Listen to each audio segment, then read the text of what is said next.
Your network sponsors for this telecast are your local Indiana dairy farmer, Winners Drink Milk, DuPont Synchrony SPS, the soybean seed and herbicide system, PSI Energy, and Project XL, a creative competition for all Indiana high school students, funded by Farm Bureau Insurance.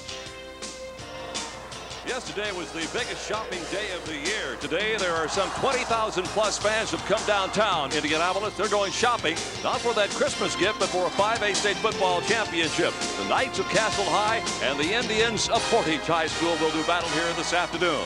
Hi again, everybody. Jerry Baker alongside me is Tom Hession. Jim Barber is our sideline reporter. Tom, we know a couple of things about these ball clubs, one of which this Castle ball club is an outstanding unit. They've got an outstanding running back by the name of Tony Salpetro. Well, Tony Salpetro is one of 12 senior starters on defense, and 10 of 11 starters on offense are seniors. Salpetro, not the blazing speed, but a very strong-legged runner. John Leidy is the head coach of the Castle Knights. He had him here in '82 and won it all. We asked him a few moments ago what it would take to win this afternoon's 5A title game. Well, offensively, we're a ball control team, so we have to control the line of scrimmage.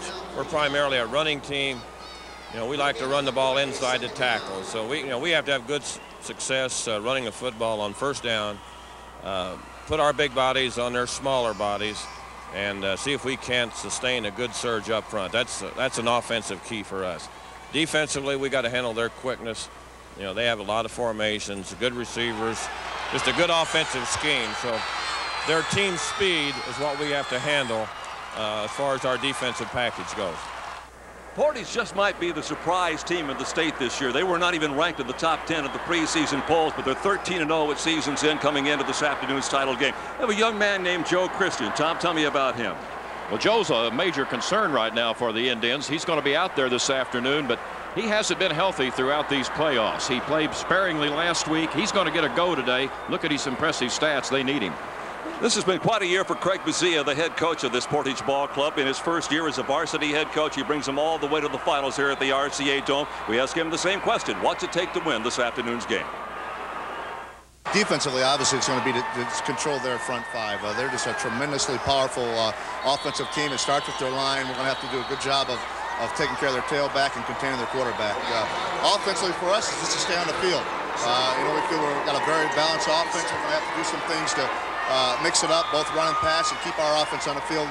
That, in turn, will keep their powerful offense off the field. Well, Tom, this truly is a battle of the North and the South. Portage way up north, and, of course, Castle way down south. Your thoughts on how this game shapes up today? Well, by what the coaches said, you can tell John Leidy's concerned about the speed and quickness of Portage. He wants to maintain a ball control ball game, and if he can, why, it's going to be an excellent contest. And I think it will indeed be an excellent contest. Glad you could join us here on our IHSAA network. It is Castle, and it is Portage. They'll go for all the marbles in just a moment. Now this, one of your network sponsors, your Indiana Dairy Farmer.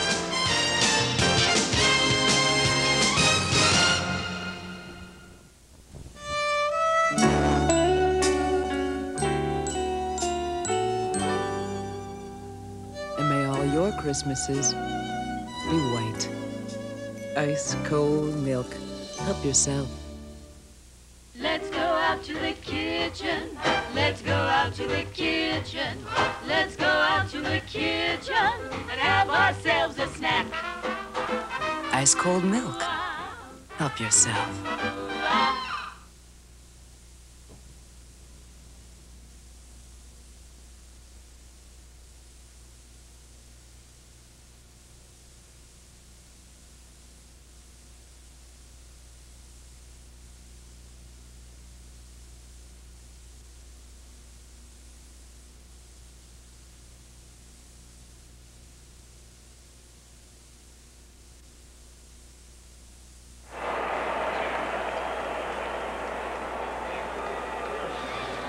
One, two, three. We are live now with the Hoosier Dome. That's actually now the RCA Dome as of about a month and a half or so ago. And they have already kind of beat us to the punch here, if you will. Castle kicking off, and the kick went out of bounds at about the 34-yard line.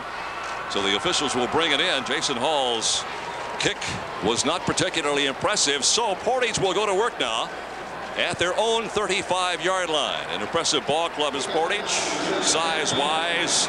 There are some real mismatches, and we'll develop that as we go along. Joe Christian, number 36. Scott Curran, number 20, are the fullback and tailback, respectively, in this ball club for Portage, sitting behind Nick Wellman, the starting quarterback. They send the man in motion. Ortiz, and they give on the cut to the left side and back to the line of scrimmage, maybe a yard or so. Here's that Portage offense with Wellman running the ball club. We mentioned Curran and Christian, and Ortiz, Bonez, and DeVries in that backfield. Here's the offensive front line of Bonner, Connors, Kovat, Spurrier, and Reyes. Defensively, here's the way the Castle guys will line it up. A good sized unit there in that defensive line. They average right at 244 pounds. And here's the secondary. And you'll see some names going both ways for both of these ball clubs. Second play from scrimmage. And again, the man in motion is David Ortiz. Back to throw for the first time is Wellman. Got an arm, got it down across the 45. It is a completed pass, and that is just enough for the first down. Let's go down now. Field side. Jim? Thank you, Jerry. It's kind of a sea of red and back. I mean, if you notice, part of the dome being filled by Portage fans. Some 20 buses coming from Northwest Indiana, as you know. They've been following this football team all season long, particularly after it demolished a very good Hobart team 43-7. Jerry? You know, Jim, I asked him about that on Monday. I said, you guys really bring in 20? And they looked at me like, well, that's commonplace. They really love their football up north. They have the first down of the afternoon. Again, slot left, wideouts both ways. Up the middle, Joe Christian, 5'11", 195-pound junior.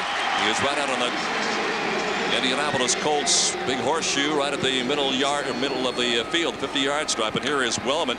Tom, this young man's pretty good tosser. Well, he's an excellent junior quarterback. You see his numbers right there: 9 interceptions, not terribly bad in 13 ball games, but 29 touchdowns, and a 60% completion rate for Nick Wellman.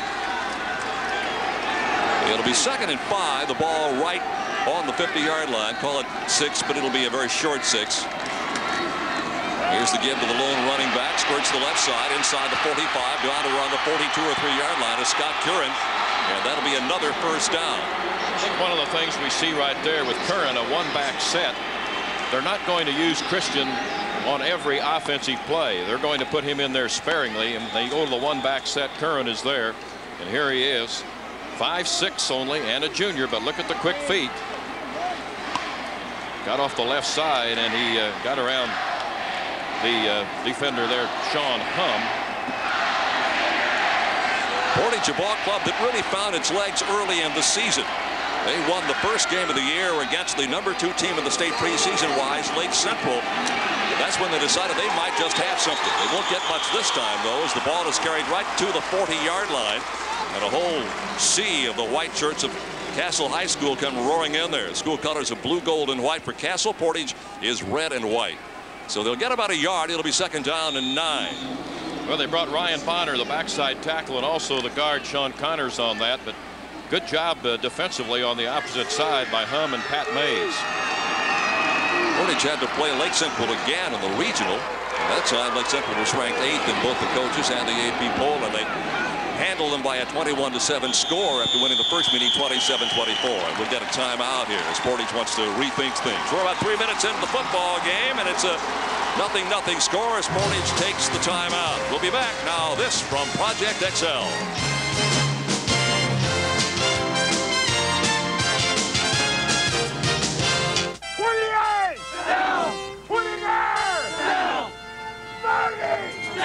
Excellent. Everybody to the tires. Come on. For Farm Bureau Insurance, the pursuit of excellence in our high schools is more than mere philosophy. All right, let's go to the sleigh. It's the principle behind Project XL. Excellent. We might actually win a game or two. All right, Warriors. Twice around the track. Encouraging excellence in athletics, academics, and the arts. Project XL.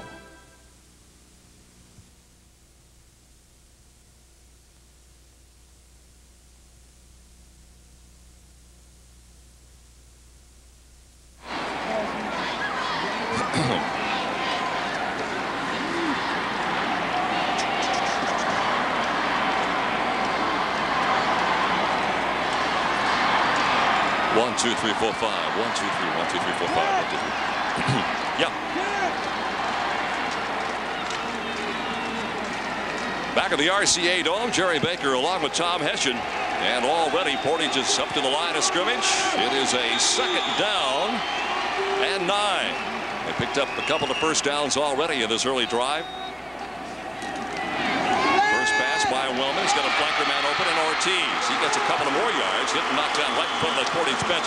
Harry Garrett, their big 6'1", 215-pound senior outside linebacker, is in that area to make the stop. So Wellman goes upstairs and is good. His first pass. Wellman had a great game against Merrillville in the 3rd game of the season. Passed for 211 yards, touchdown passes of 33 and 60. And Christian was just as effective on the ground that game when he rushed for 113 yards. So, Tom, you got to be wary of this ball club both in the air and on the ground. Well, they're back to the one-back set now. Christian about in and out on every other play. Mike Jaso in as a wide receiver.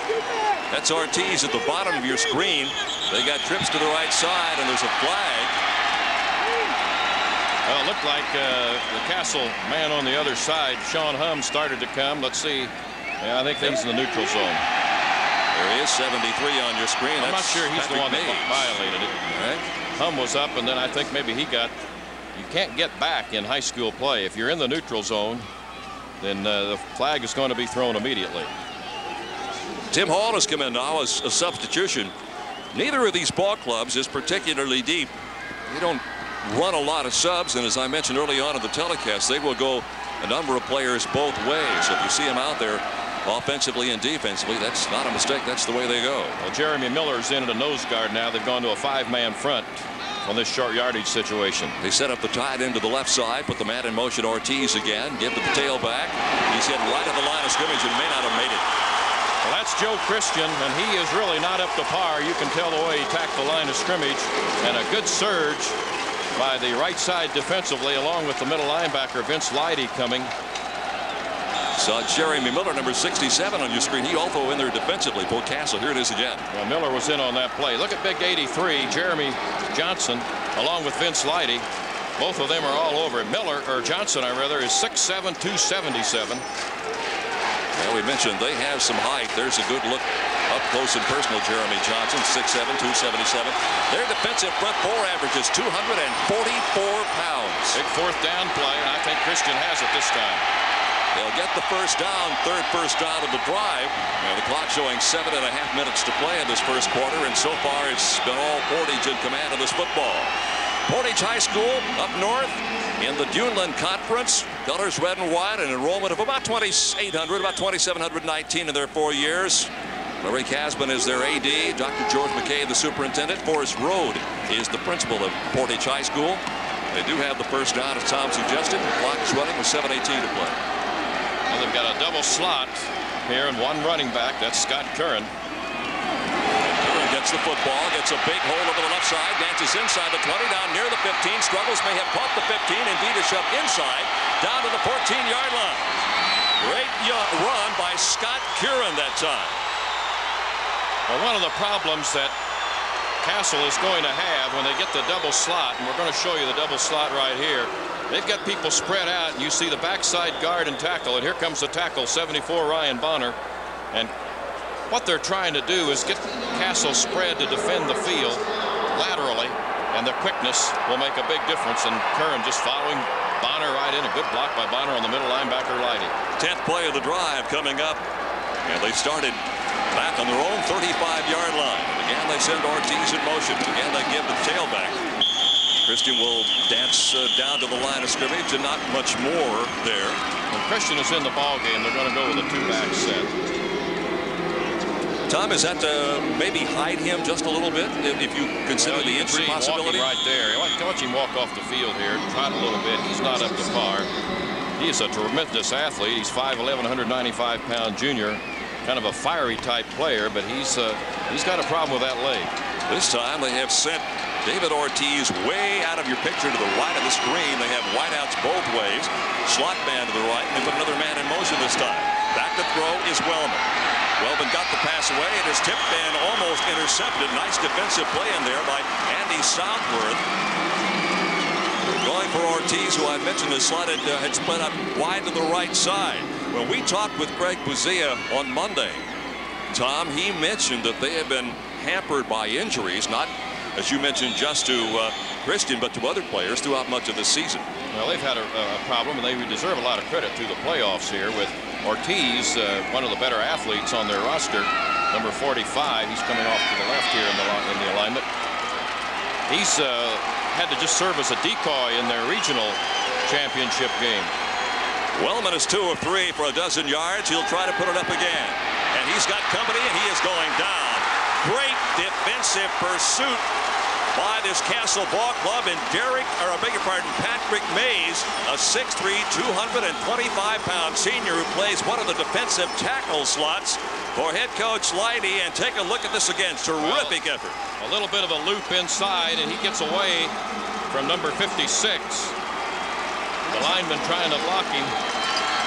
And a good charge that time by May. That was Chris Spurrier wearing 56, not 55. So that's a loss of about a dozen yards. And it is 4th and 23 now.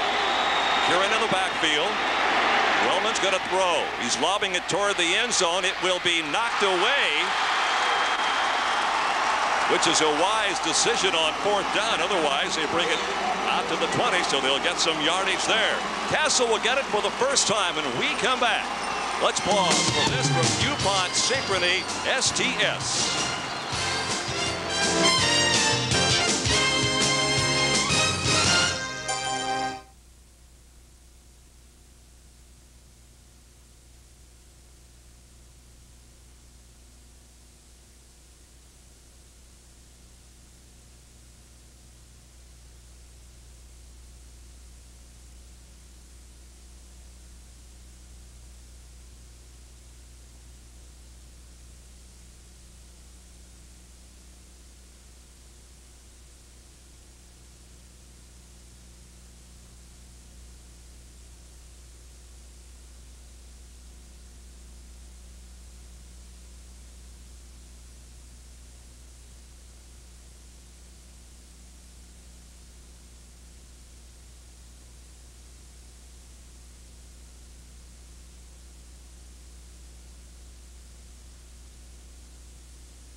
'77. It is North Central High School. It was the Portage Ball Club going up against Evansville Rights in the title game that night. Joe McConnell was there with Tommy Mott as they call the action. Both ends in tight. And a big hole off tackle. And it's Wisniewski all the way down to the 10. He may score. Touchdown. Mike Wisniewski off left tackle. Broke through a couple of arm tackles by the Panthers. Jerry Wright's back in there to block.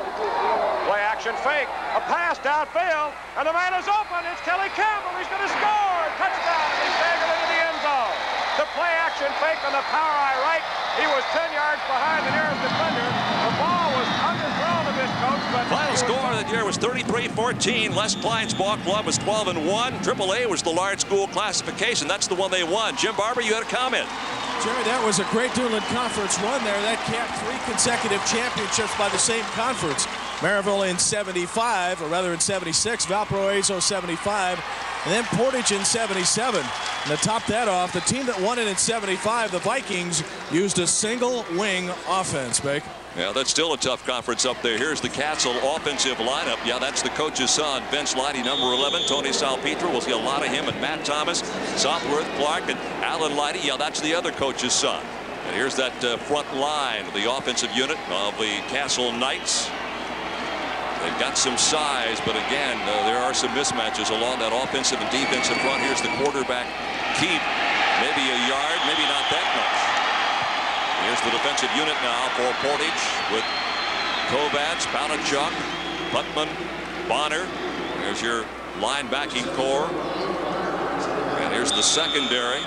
Ortiz, Knapp, and Shaw. That's David Ortiz, number 45, who played in the flanker position offensively. There's Vince, and there are his numbers. Tom, pretty impressive numbers for him also. Well, he has great numbers right there that he's thrown for. He also has rushed for a number of yards. Castle Ball Club.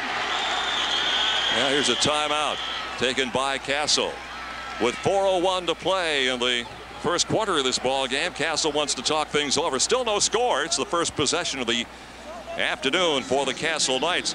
And I'm sure, Tom, that John Leidy had to be wondering at the first 3 games of the year what kind of a ball club he had. They came out and beat Boonville 42-0 and then lost to Evansville Bossy by 3, 23-20. A 4-point loss followed that 1 week later to Evansville Central, 26-22. And then they got wild and won the rest of their games, their final 6 games, final 5 games of the regular season. But they have a terrific history also. 1982 was the year. Again, we're at North Central High School. Tom and I were there that night as they took on Hobart for the AAA state championship. Mike Davis, their quarterback, is 90 of 175 for 1,804 yards this year. He will try it again. It's upfield. It is wide open, complete, and touchdown. Dave Brosmer out of the backfield. Castle scoring the very first time they had their hands on the football tonight to go in front 7. Then the Brickies tied it at 7. Castle scoring the last time they had it, and it's 14-7. And a pass is complete. I believe that's Dave Brosmer. I swore to goodness that it was intercepted, or at least did he land on the football? Yes, he did. Pass was complete to Chester. That's the play they beat Martinsville on in the last minute 45 of the ball game. So the final score was 26-23. John Leidy, the coach that year, they went 14-0. Here's the lineup school-wise for Castle, located way down south in the southern edge of our great state of Indiana. Leidy still in control. Here's the pass. It is tipped away. Touched initially by David Ortiz in the cornerbacking spot, number 45. You also see Pete Shaw, the safety, on your screen, on the right-hand side of your screen. That's a pretty good illustration of the type of throwing we're going to see by Castle. Leidy is not a traditional drop backer. He's going to roll with it and take the option with the run when he gets the opportunity. Here's a punt situation. Sophomore punter. Jason Hall will get it away from his own 21-yard line. Not a particularly good kick. It'll go, well, it stays inbounds. It is down on about the 43 of Portage. 3 minutes, 48 seconds playing time in the first quarter. A terrific crowd. They had 20,000 plus yesterday, and there may be that many or even more here this afternoon. As Jim mentioned, Portage brought a ton of folks down to the north edge of our state. 27-yard punt that time by Hall. Well, it'll be interesting to see how they open on a first down play right here. It looks like Christian is not in the ball game. They're just going to go with a single setback, and that's Scott Curran. 2 tight ends. Nick Wellman, number 11, the quarterback for Portage. Single setback, wideouts both ways. Here's the give to the running back up the middle, Scott Curran. Curran with running room across the 40, inside the 40, down to the 37-yard line. That's the best run of the day. And Brian Heath from one of the safety spots up to make the stop. If he gets by him, he's got some real running room. Here it is again, just a quick burst up the middle. Well, watch the center, Joe Kovacs, takes Leidy, the middle linebacker, 11. See him get him out of the hole, and right up the middle goes Curran. Nice block by Kovacs, senior center, and a good run by Scott Curran. It's an 18-yard run for Curran, as a matter of fact. That's 11 going against 11 in the quarterback spots here today. Leidy and Wellman. Curran goes right side, off tackle, inside the 35, pick up somewhere in the neighborhood of 5 yards, and Vince Leidy will make the stop over there. Craig Buzia has been the offensive coordinator at Portage for the last 6 years. This is his first time as a head football coach, and so he's been running the offense and very familiar pattern for the players right now. Just a lot of continuity right there, and it's been a good one for them. It'll be second down and about 6 yards to go. Looking at the Portage bench at the top of your picture, Castle on the near sideline. That will go down, I think, as a pass. We will see. It should be an incomplete pass. That's what I thought also. Forward, and that's what Craig Buzia, the coach, is off waving his hands like it's an incomplete pass. And now they finally they're going to run a shovel pass to Dave Ortiz coming back from the slot position. Never did get set up very well. When you get some penetration, you want penetration on that shovel pass, but you don't want it in the direction in which you're trying to throw the football, because it's not designed to throw it over someone. Here's Craig Buzia, the head coach. He is 33, graduate of Griffith High School in Indiana and Lakeland College up in Wisconsin. He is the youngest coach among the 10 schools in the state finals. yesterday and today. 3rd down, 6. Wellman to throw. He's got a receiver, but it's almost intercepted. Brian Heath was the young man in the area, and for a moment had it pretty well under control and then let it get away. So it's 4th down, and neither club has made any indications that they can run against the other. Here's a look at it again. Keep an eye out for 14, Brian Heath. Well, he's trying to hit Scott Curran, who's a small target at 5'6" back there. Good play coming off the deep safety on the right-hand side by Brian Heath to knock the ball away. And for the second time in an offensive possession for Portage, they're in a 4th down in their opponent's territory, but certainly not a very favorable situation. Tom Bonez will kick it deep, and the guy standing deep back there you see on your screen. Well, they got Salpetra and Nathan Mavis. Bonez is in 34 punts in regular throughout the season coming into the state finals, and averaged just a touch under 30 yards per punt, 29.7. Well, we've got to delay a game. I think it was an intentional one. He's going to punt the football, and he can use a little more field back there, so Portage takes a delay of game penalty. 2:19 to play in the first quarter. Still no score. Castle and Portage. And they will kick from about midfield. Bonus only averaging about 29-30 yards per punt. It's a pretty good one away. And a fair catch called for and down at around the 12-yard line. So Castle will get their second possession. Andy Southworth handling it. Landy almost didn't get under that ball. He signaled very quickly for the fair catch. Really nobody threatening him. And finally was able to get up there and fall down making the catch, but kept the ball from rolling on further. And Castle hasn't had it out of their own territory, offensively or defensively. 22-yard punt that time. And Castle sets up offensively again. Castle Ball Club in regular season averaged just a touch over 30 points a game, and gave up just a shade under 18. Keep the ball on the ground. Swing over the right side. Salpetra with the football. He got 1 or maybe 2 yards, depending upon the spot. Roger Peel, the inside linebacker, came in to make the stop that time. You know, Salpetra really didn't attack the line of scrimmage. He was trying to look for a crack. There wasn't much of one there. Peel leading the Indians with tackles this season of over 100, about 109, I think it was, coming into this 14th game of the season. Doug Hurt over the ball at center for the Castle Knights. Thomas and Salpetra in the backfield in the I formation.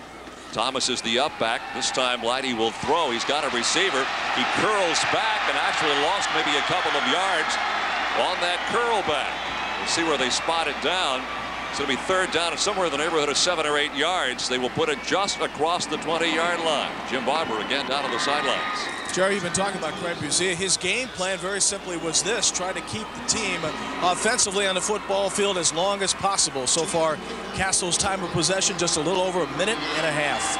And it's working at least at this point of the football game. There's a close-up look at Vince Lighty. 6'1", 221, a senior. We mentioned he'll go both ways, play the middle linebacking spot defensively. Back to throw. They got a receiver at the bottom of the field. They come this way and let it get away. It was intended for Johnny Clark, who is their split end out there, and it wasn't a very well thrown football. Thomas Portage defense has put a tremendous amount of pressure on the offense of Castle. I'm a little surprised. You match up the offensive line of Castle, it goes 258.2 pounds, and the defensive front 4 of Portage is only 198.8, but they seem to be winning the battle right now. You also have to match up the quickness, and that's not in Castle's favor.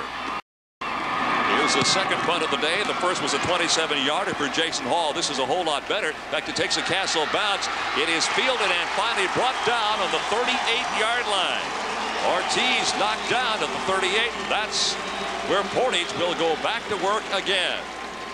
37 seconds left in the opening quarter of this football game. At halftime, Jim Barber will have highlights of all of the other 4 classifications. And we had one game earlier today, which Jim will likewise talk about. A nice 42-yard punt that time. Well, we've got to give T.J. Hanna a little credit on that. He was one-on-one against the great athlete, David Ortiz, and he made the open field tackle. And that put Portage back about as far as they've been since the opening kickoff. So Portage will have it again. This is their 3rd possession of the afternoon, and as Tom mentioned earlier, they have not been able to do much with it, nor has Castle. Up the middle, hit right on the line of scrimmage to Scott Curran.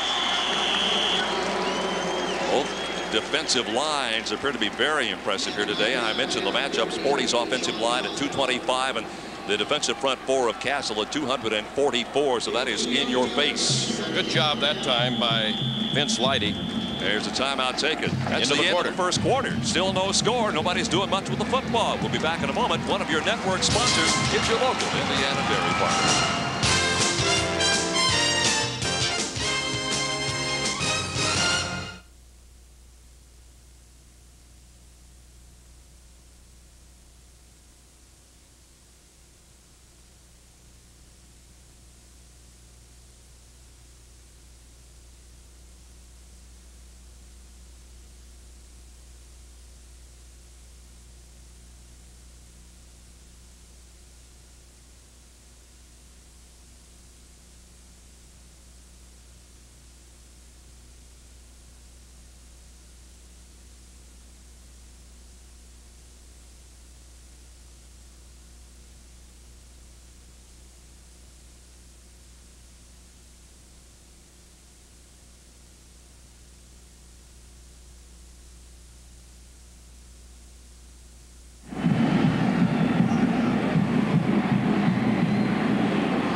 We're back at the RCA Dome in downtown Indianapolis. No score after the first quarter of this 5A championship game. 21,487 on hand yesterday for the AAA and AAA championships.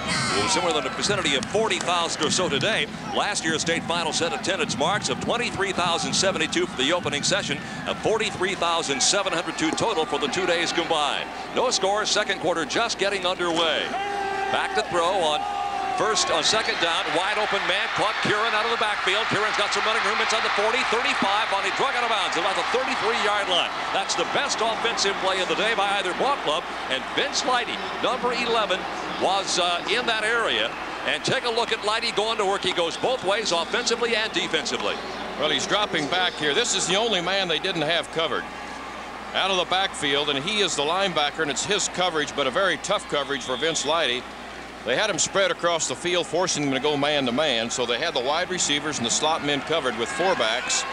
The back ran wide, Curran, and Leidy being the middle linebacker. It's his responsibility, but a very tough one. That's the 6th first down of the afternoon for Portage. Castle has goose eggs in that particular column right now. Up the middle, the fullback, couple of 3 yards, and nothing doing. Here are those first quarter stats for you right now.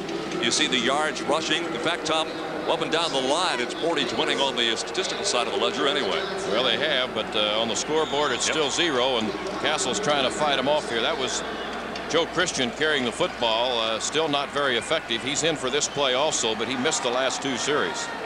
Christian was 27th in the state in rushing this year. That particular honor won by Josh Martini of East Central. The rush for 2,384 yards and 29 touchdowns.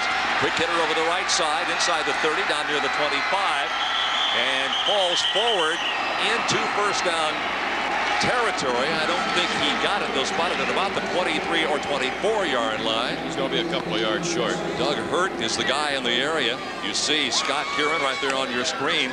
Only a junior, 5'6", 160 pounds. In fact, both the backs for Portage, Christian and Kieran, are juniors.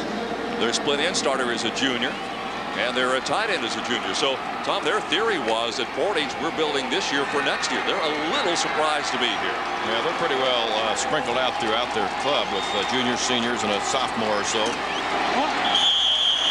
Going for the first down at the middle. But what do they spot it? The officials call an official's timeout to spot the ball, bring the chain gang in, perhaps. Wellman kept the football, and Mays was the guy defensively in there. Let's talk a moment of what we just saw right there. The quarterback, the moment he put his hands on the center, he snapped the ball. There was no snap count out loud for anybody to hear, and Castle not quite ready. They lined offensively for Portage, didn't have to make a move. They knew what was happening, just a touch play, and they got the first down. So Portage will get it again. This is the first down situation for them. They have marked the ball now on the 23-yard line of the Castle Knights. Again, they send the man in motion. Tom Bonez throwing.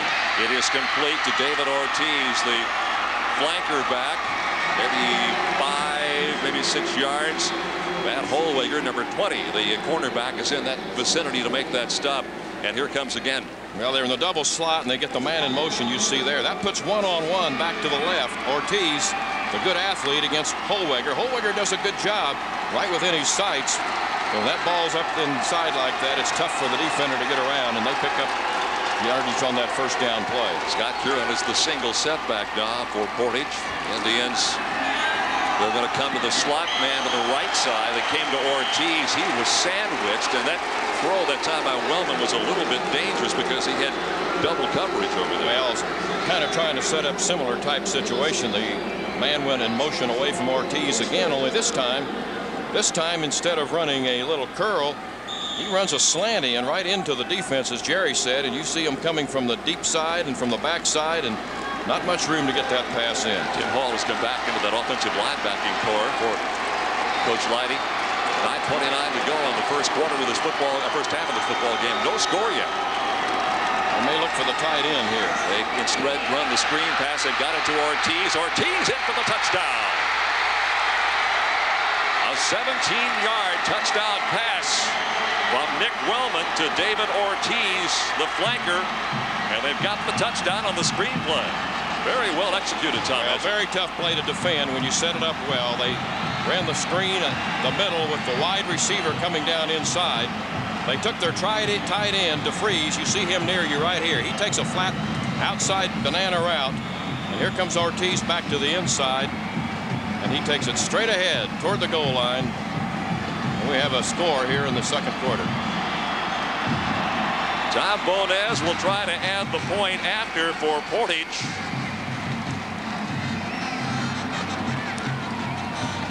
The kick is blocked. And it's a 6-0 football game.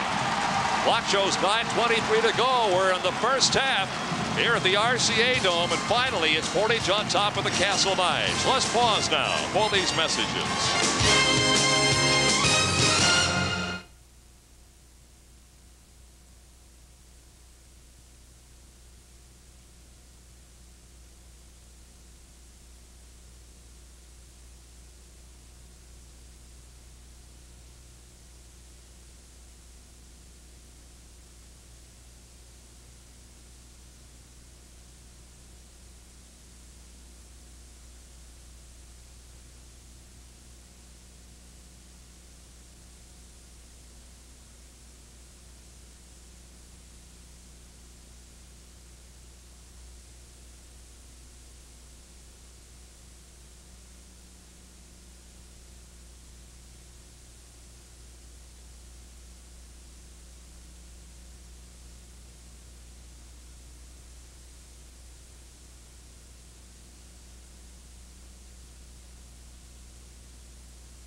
Outstretched paw of number 78 here. Well, he's 6'3", weighs 330, so he gets some penetration, you see right there, and that helped. Kick was a little low, but he couldn't get it up any quicker as Elmer. It's Jeff Elmer, a senior.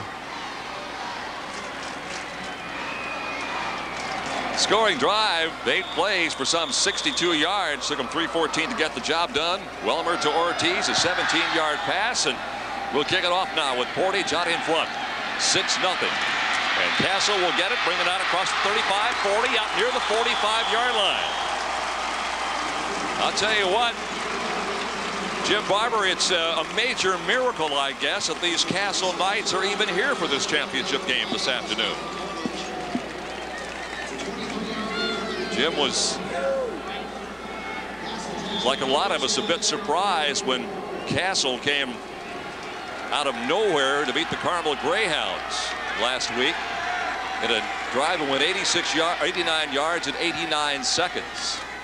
Into the tailback, kind of finds a hole, dances across midfield, has the first down. It is Tony Salpetra, and that's the best offensive effort individually. Well, this Castle Knights ball club, David Ortiz. Jim, as I was saying, it's a major miracle, I guess, that Castle is even here, depending on your viewpoint from last week's game against the Carmel Greyhounds. That's a good point, Jerry. In fact, Jim Belden of Carmel drew a lot of heat for, of all things, scoring a touchdown late in the game. It appeared as if the Greyhounds could run out the clock because Castle had no timeouts remaining in that semi-state game. Carmel went for the touchdown. It would have been okay, but they missed the extra point.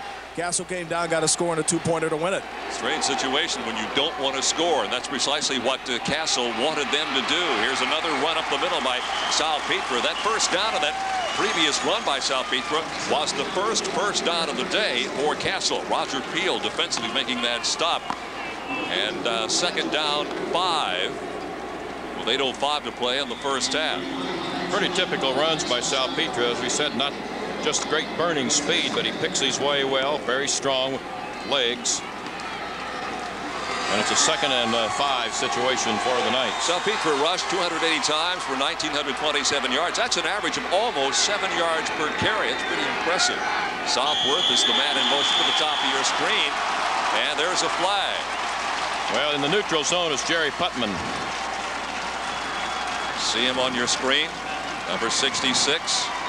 That'll give him 5 more, and that will put him right near first down territory. Watch him make the jump here to the left of your screen. There it is. Yeah, you wonder why somebody does that. The kid's very intense on the snap count and ready to play and ready to fire off. A little over inches. You mentioned that Castle inches from a first down here. Lost 2 of their first 3. Got kind of a free player if they want to, and they will. Lighty will go upstairs. He's got a receiver, and he dropped the football. He had Johnny Clark. Now, Clark was covered pretty well by David Ortiz, but he still had the football in catchable position and let it get away. Well, you couldn't have thrown this ball in much better place. Clark, their leading receiver on the season. He leads him well. Ball's out in front right there. He had Ortiz beaten. Ortiz kind of limped off the field after that touchdown run he had moments ago. I don't know if he's healthy either. As I said, he's had a little problems. And look at Clark. He feels badly about that one. But he's going to get another chance before this day's over. Lighty's numbers not very impressive. He fumbled the football. He is 1 for 4 for only 2 yards. He will not get this pass away, and in fact will now lose maybe a yard. Now he puts the Castle Knights in a bit of a precarious position. Ryan Gavey, their 5'11", 170-pound junior outside linebacker, in to make the stop, but they really, Tom, that play never have a chance right from the get-go. Well, they had 2nd down and inches to go for the first down, and they took the gamble with the throw, and then the next play kind of backfired on them, and now they're suddenly faced with a 4th and 2. See, he kind of didn't get the handle very good from the snap. Watch the defense he draws right here. They're going to be 6 players very quickly. There's 4, and then there are 2 on their feet nearby. Thomas and Salpetre. It's a big play right here. And in fact, they may want to talk it over. Indeed, they do. The Castle Knights will take a timeout, and so will we, with 6:42 to play in the first half. It's 6-0. You just joined us. Portage has the lead. We'll have more action for you in just a moment. Now this from BSI Energy.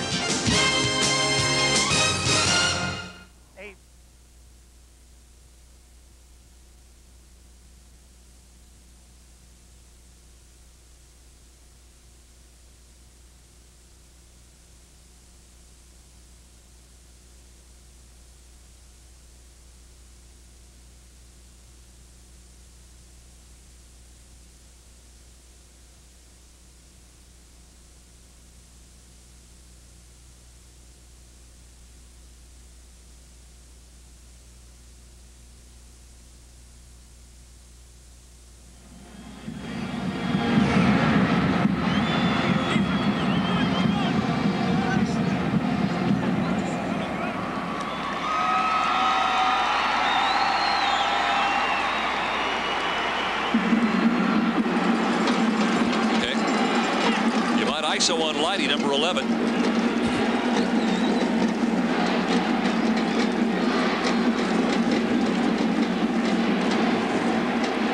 Back at the RCA Dome, 5A championship is on the line, and let's see what happens here. It's a 4th down and a couple when they had 2nd and about a half an inch. Lighty under center. He's trying to draw him off sides, I think. Here's the pitch back. They've got the first down. They got running room. Matt Thomas, Roger Peel, Pete Shaw. They combined defensively, but too little, too late. Pretty important call for the Castle Knights. Watch the quarterback Lighty get a good block in right here. He tosses to Salpetre. He's right out front. It's a nice lick on the cornerback. And a good run by Salpetra. Well, when you see a quarterback throwing a block like that, keep in mind that he is also the middle linebacker on defense. Here's the total yardage of this football game. It's really a one-sided affair with Portage very much in command there. They'll go to the left side again. They've got running room. Tony Salpetra again. Salpetra 10th in the state in rushing behind, as I mentioned earlier, Josh Martini of East Central. Salpetra coming into the game with an average of almost 7 yards per carry to get those 29 touchdowns. When they go with 2 tight ends, the second tight end is Jeremy Johnson, the 6'7", 277 senior. And he threw a great block on that play. He wiped the tackle on the left side, Casey Palachuk, completely out of the picture. Well, they've got tight ends on both sides. They give again to the tailback, and again we will try Tony Salpetra. He will dance inside the 20, knock it down to around the 18. Now this is a very good, long, hard, strong drive by this Castle Knights ball club. Once again, great move that time by Jeremy Johnson. Big tight end. They've got the first down. They're knocking on the door of Portage. Portage did not give up a lot of points this year. They allowed only 11.5 points in regular season play. In the tournament, under 5 points a game. So their overall average in all of the games, 8.8. So you have got to work hard to score against this Portage ball club. Here's a marker down.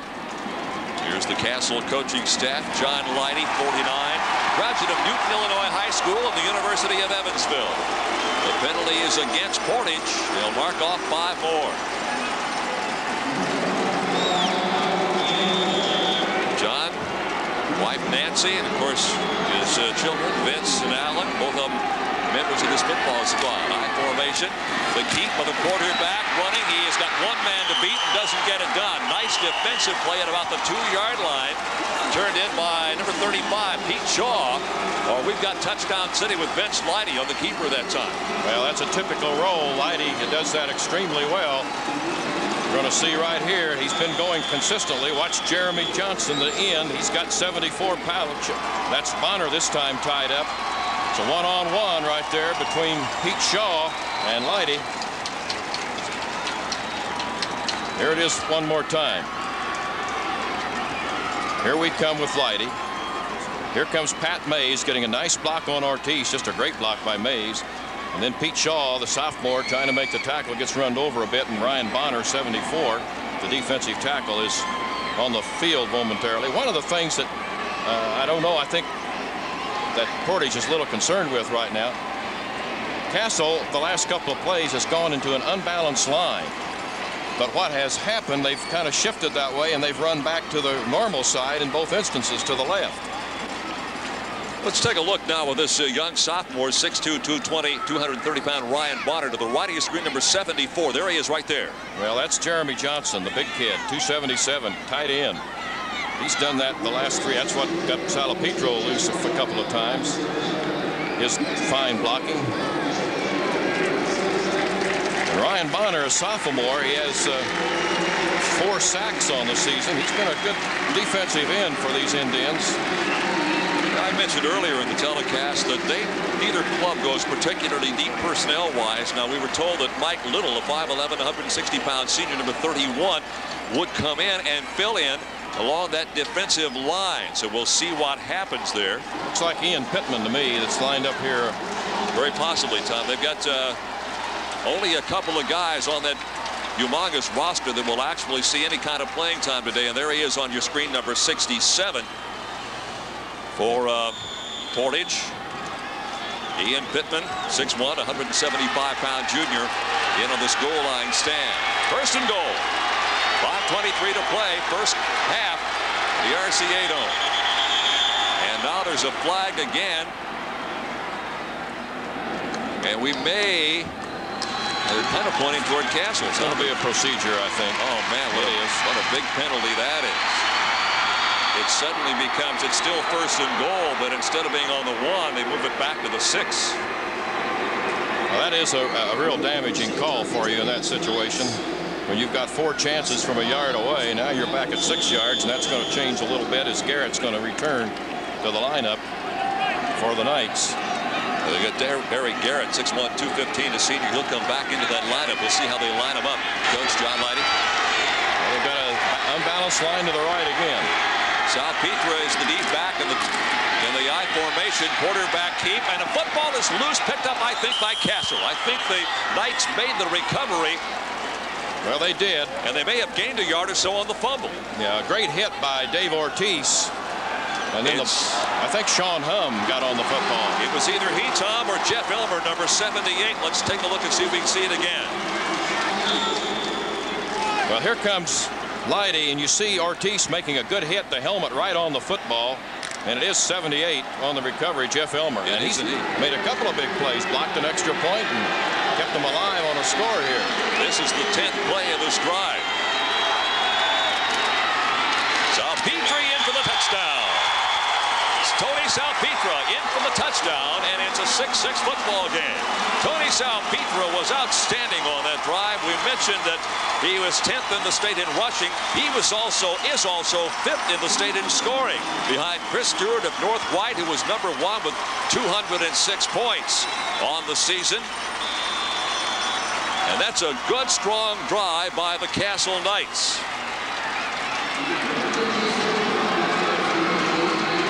Tony Salpetra with 186 yards on 31 touchdowns coming into this afternoon's game, and now the all-important point after. It is up, and it is good. So, with 4:15 to play in the first half, Castle with a good drive has gone out in front by a score of 7-6. Back with the kickoff in just a moment. Let's pause now for these messages.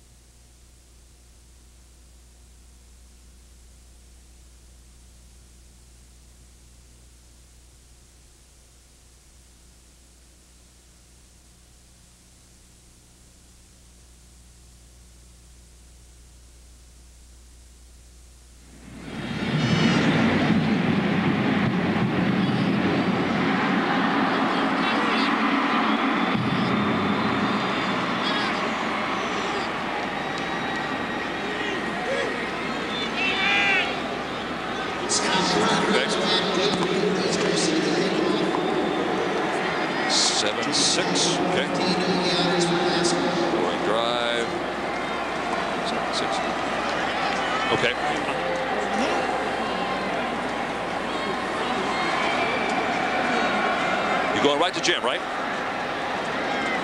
Okay.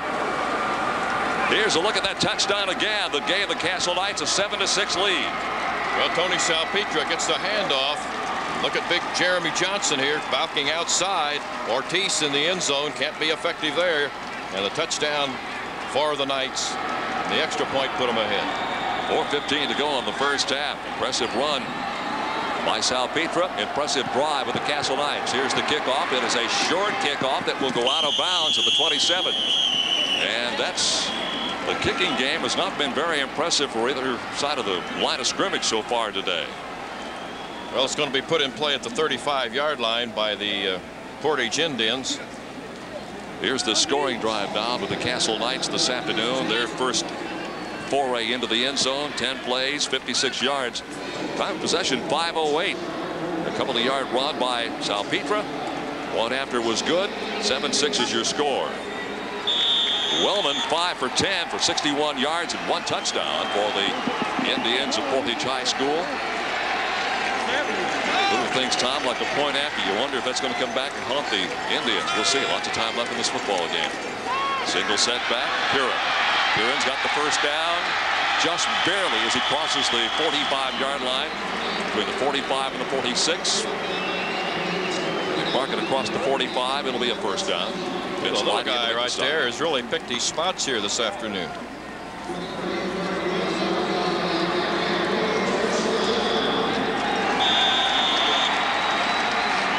It is a first down.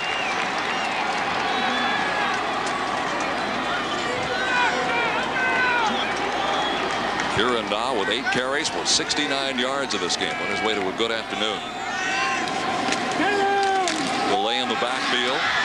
Kieran keeps the football with running room. He'll get about 8 or 9 He is indeed, of course, the workhorse of this ball club. Andy Southworth for the quarterbacking spots for Castle. He had to make the stop. Yeah, they sealed off the inside so well that time that Curran had the opportunity to take a play that was really designed inside at first to go outside. Want to see from the right side right here, Mike Razis, Chris Spurrier doing a good job of blocking.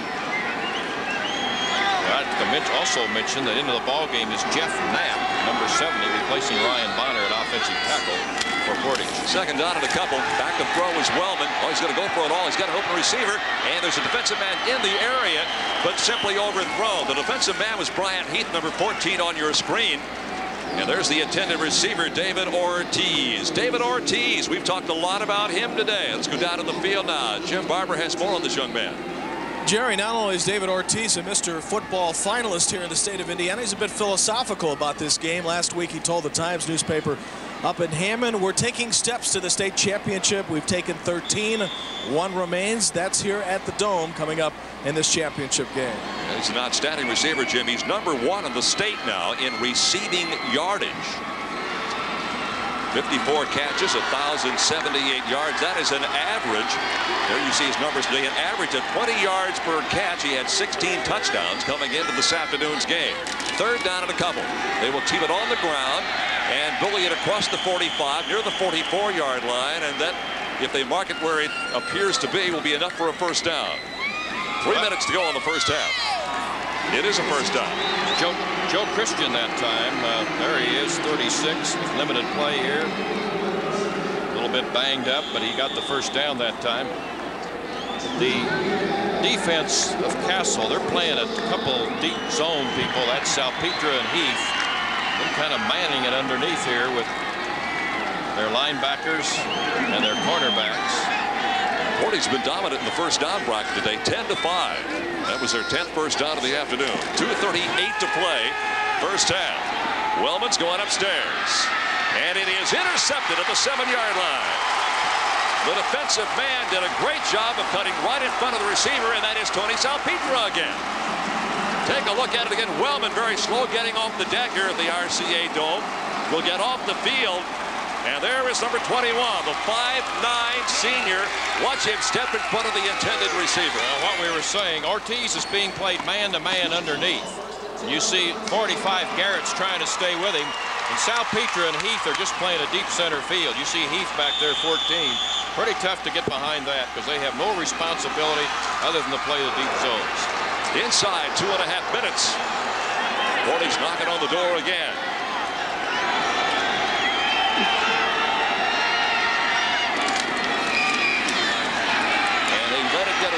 Now Castle brings it out to around the 19-yard line, and that's Salpetra.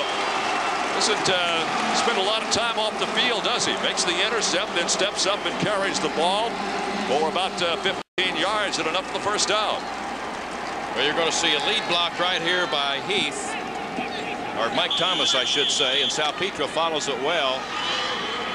Good job by Elmer coming off the football. This is the kind of game that John Leidy wanted. A good ball control, ground attack. Leidy giving up his ball club, giving up 16.5 points in tournament play, but scoring 32 themselves. So they think they can outscore the opposition. Now Portage wants and gets a timeout. They had a terrific drive going, got it down to where they could knock on the door, but the great defensive play by Tony Salpetra has given the ball back to the Castle Knights. 1 minute 56 seconds to go. They got lots of time to walk this thing to the end of the field. Well, when they haven't had a wide receiver, which they haven't now the last 2 series, they have really moved the football. Essentially, Castle has 8 offensive linemen on the line of scrimmage. Castle is a ball club that on the sectional, regional, and semi-straight trails you see on your screen, won by 31, 25, and 13 in the sectional. A 7-point win over Martinsville in the regional, 35-28, a good Martinsville Artesian ball club. And then that wild affair against Carmel, a 21-20 affair when they were down with about a minute and a half to go. Portage, here's the way they got to the state finals today. Big wins, 42, 29, and 30-point wins in the sectional. A 14-point victory over 8th-ranked Lake Central in the regional. And then that 14-3 win over number 5 and number 4 Fort Wayne Stoddard. 5th in the AP poll. The coaches had them number 4. Their average winning margin this year, Portage, almost 27 points a game. But you don't really expect that to happen today against a good defensive unit like this Castle outfit. Castle's got it right now on a 1st and 10 situation. Over the right side, a couple of yards, may have run into his own man to Tony Salpetra. And it'll be 2nd down, and we'll call it, we'll really spot it down here. Make it 8. One of the first times they've gone to the right side. They've been really attacking the left side mostly. If we can get a shot when they line up, I think they're going to do the same thing. And Garrett's coming back in the game, 45. Let's check the 8 offensive linemen all the way across for. That's a little unusual. 7 men have to be on the line of scrimmage. See, you got 3 to our right as we look at the ball, and 4 on the other side of the center.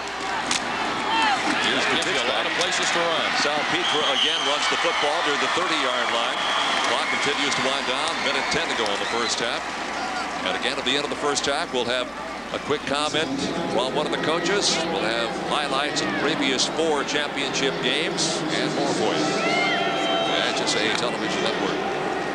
Here's this quarterback. He doesn't just throw the ball, Tom. He's got to throw a block now. Oh, he tosses it. Mike Thomas blocks outside. Lighty runs through the hole, gets a nice block on Bill Knapp, the defensive back. Just a good executed play right there by the Castle Knights. Each club with 1 timeout left. We'll see if they utilize that. Now we'll get a flag, either encroachment or it's a procedure call. Elmer and the end, Jeremy Johnson, they were playing with another snap count on this play. They came. A couple of minutes ago, Jim mentioned the fact that David Ortiz is a semifinalist for the 1994 Mr. Football Award. On the other side of the line, so it's Vince Lighty. Well, the clock's running, and they're going to be content just to let this thing go down. I don't think they want to punt the football. It's third down. Third down now, about 6. Across the 30, it'll be a 4th down situation. Now we'll see if Portage uses that final timeout. I think they might have made the first down. They may be enough for the first down. Yeah, they did. Just barely, by about the length of football, but an important first down for Castle. Well, they'll run 1 play here, and that'll be it. They're not going to have to run it unless they want to. The clock is going to run down, and it's under 20 seconds now. Well, let's see if head coach John Lighty might want to put it up in the air 1 time. See what comes out of this thing. Set the man in motion. Looking to the near sideline. Lighty will let it fly. It's thrown out of bounds. And that will stop the clock with 1 second to play. So they get 1 more opportunity to go upfield. Knapp was in the area defensively. Portage. Well, they ran Salpetra in motion that time and trying to get him the ball out of the backfield, which they do upon occasion. It's been a great day for Vince Lighty in the passing department. 1 for 5 for a grand total of 2 yards. Well, he's going down to a knee this time, and that's going to be the first down. He does, and that is after the first half of play for the 5A state championship here at the RCA Dome. On a beautiful fall afternoon in Indianapolis. Castle coming from behind to take a 7-6 lead, and they did it with a very strong, impressive drive of some 56 yards in 10 plays, and they ate up 5 minutes and 8 seconds on that playing time in the first half time, and they lead at halftime 7-6. Let's go downstairs again. Here's Jim. All right, thank you, Jerry. John Lighty is with us. Portage had a couple of good possessions early in this game, didn't score. How important was it to stop them? Very, very important. They ate up a lot of clock, and they're playing our game as far as their ball control with their good passing game. But again, we made the defensive plays when we had to make them, and that's keeping us in it right now. Is this game pretty much going to script as far as you're concerned? Not at all. We wanted to be controlling the clock and not Portage, but we have the lead, and that's to our advantage. But we have to come out and score on our first possession. If we can do that, then we're going to put a little more pressure on them. All right, thank you, John. See you in the third quarter. Thank you. John Leidy, let's go back upstairs. Jerry Baker. Thank you, Jim. John came to Castle back in 1968 as the freshman coach, moved to the varsity in '73. So over 22 years, a record of 143 wins, 88 losses. Has won 62% of his games, and he's aged just a little in the process. Well, I'm telling you, I'm glad they put John's picture up there rather than mine or yours in a 12-year type of That's comparison. a good point. He is truly a nice man. Halftime score, Castle 7, Portage 6, 5A state championship on the line.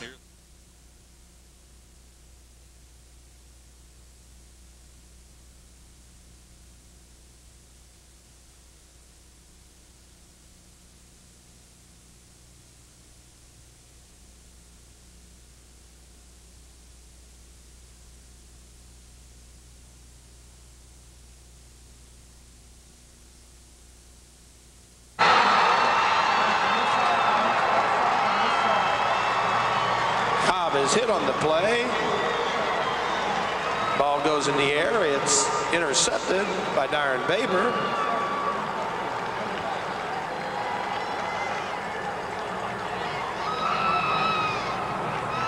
Advance the ball to the 14-yard line.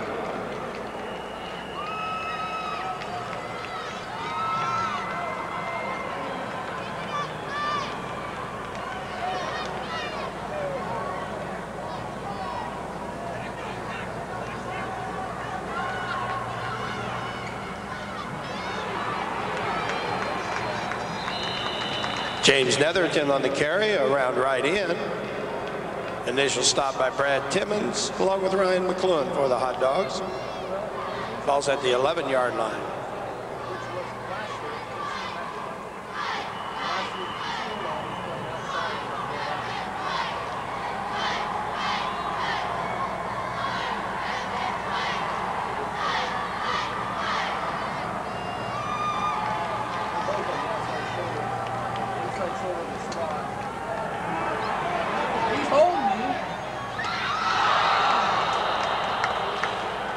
Cook's pass, intended for Russell, incomplete.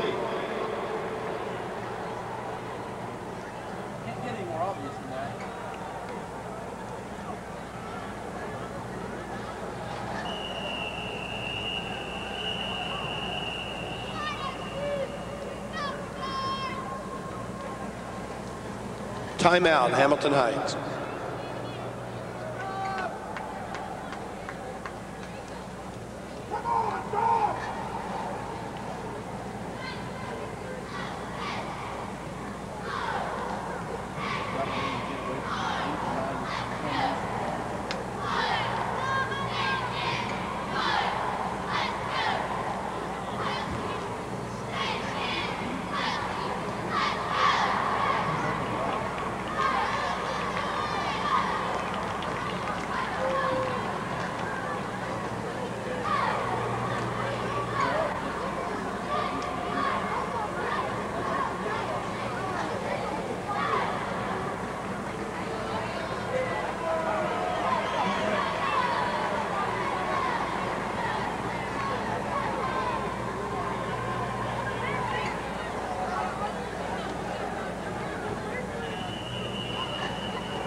James Netherton in for the score.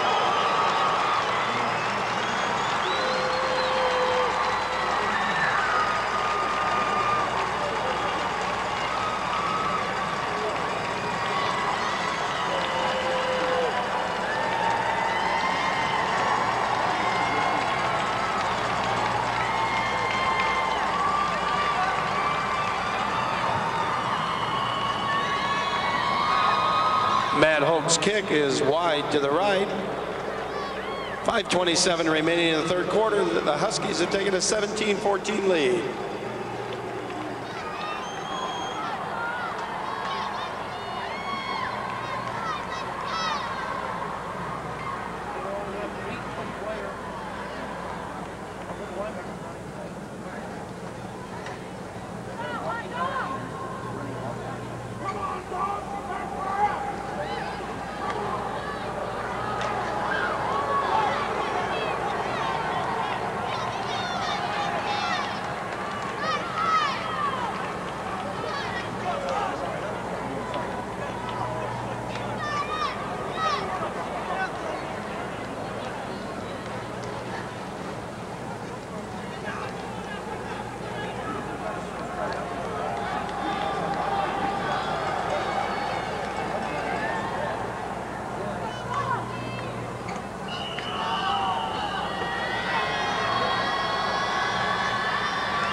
Reed Andis on the stop for the Huskies. Hot Dogs will take over 1st and 10 at their own 17.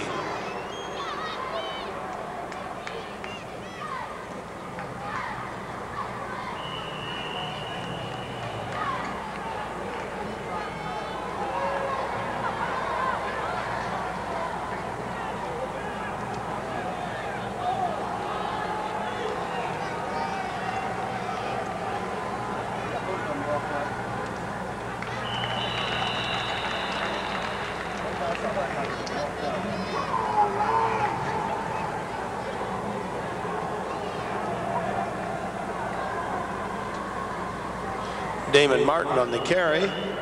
Adam Noah on the stop for Hamilton Heights. No gain on the play. 2nd and 10.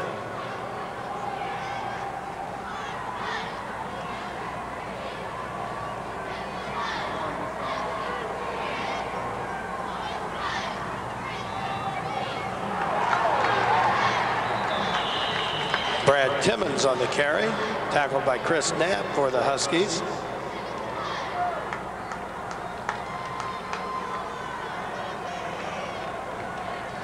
Third down 2 for the Hot Dogs.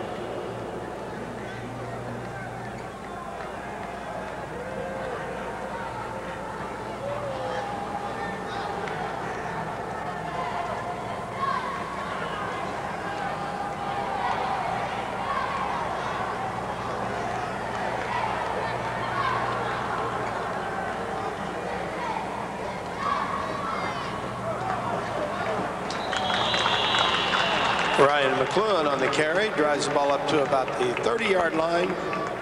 Sean McCracken on the stop. 1st down, Hot Dogs.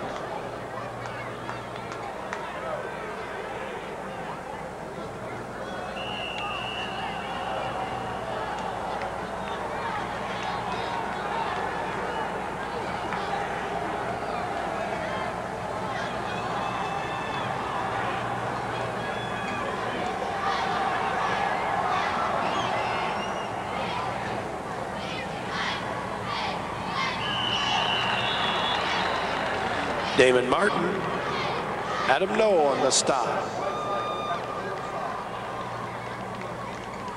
Gain of 1, 2nd down 9.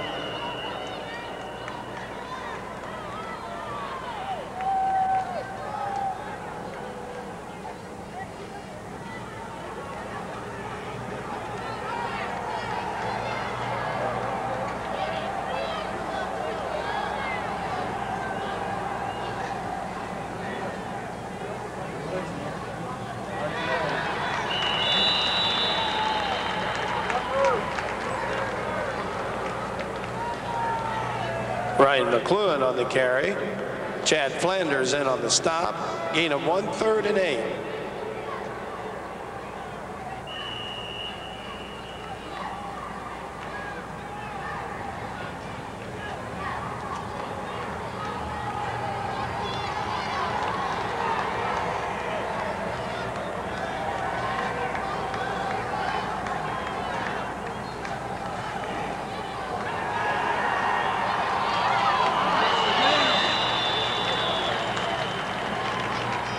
Jason Cobb's pass intended for Luke Ballard, incomplete.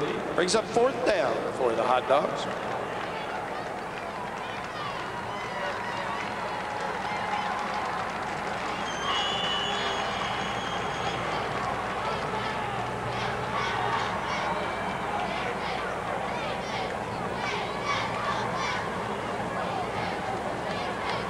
Andy Foster to punt.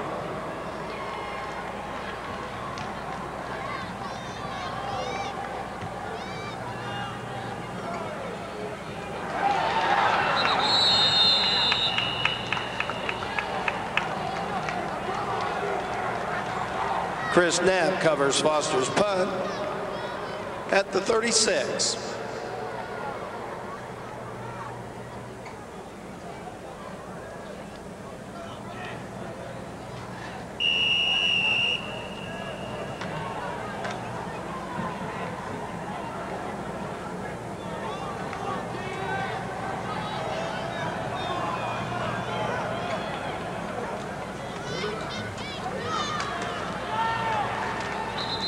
James Netherington on the carry. Initial hit by Brad Timmons. Doc Heath also in on the stop.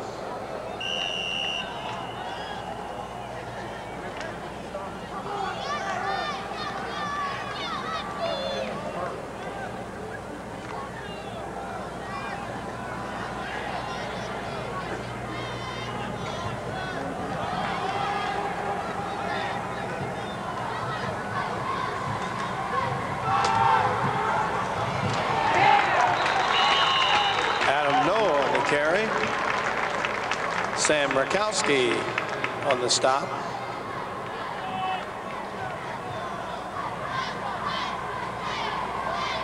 Third down, 7.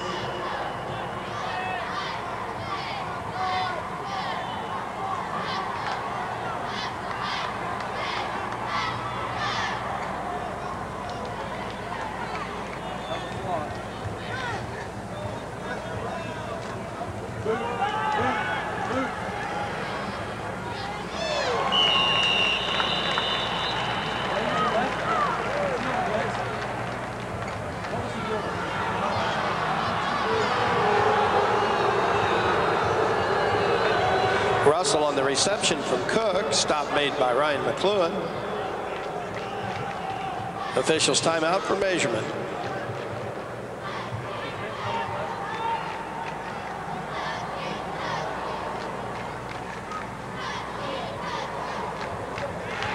First down.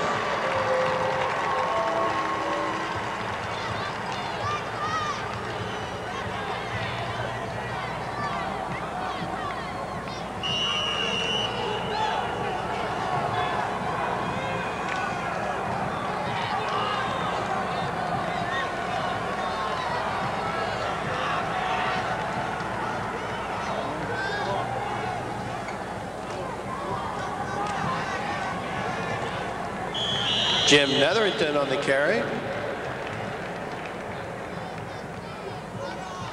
Darren Lip and Doc Heath in on the stop.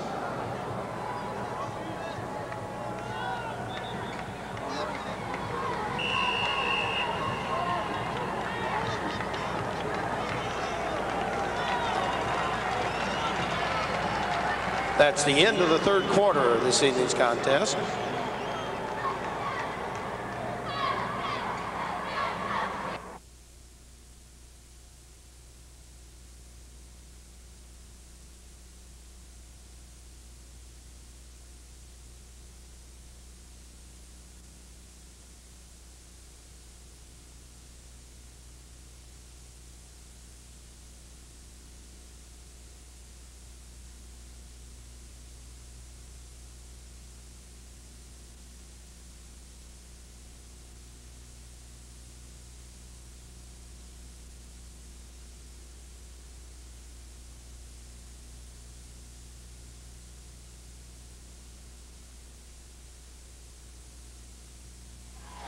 Salpetra, number 21, and number 37, Andy Southworth, back along with number 39, Nathan Mavis, a 5'9", 180 junior. 3 deep men now.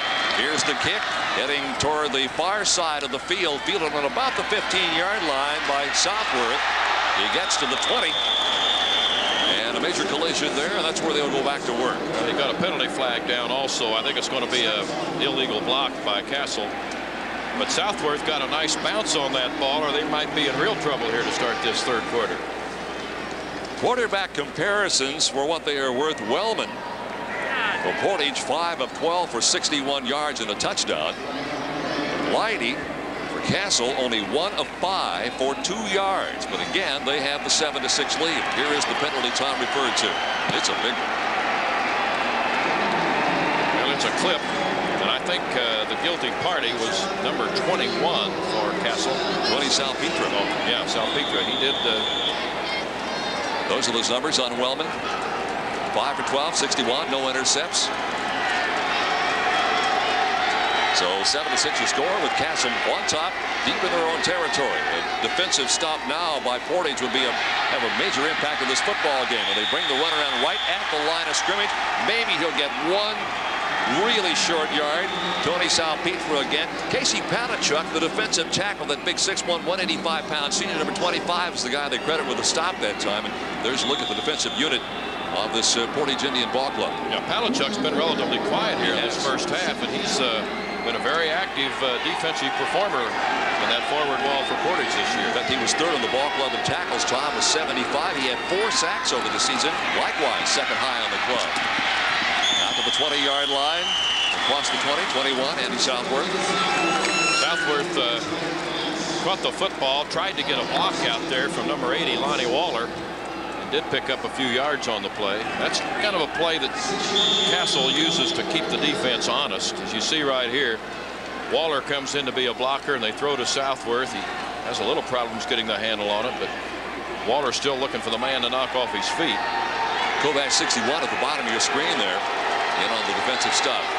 10.5 minutes to go in the third quarter of this football game. 7-6 Castle. They have the football. They try for right tackle, and maybe a yard or so. Roger Peel at that inside linebacking position will come in and make the stop.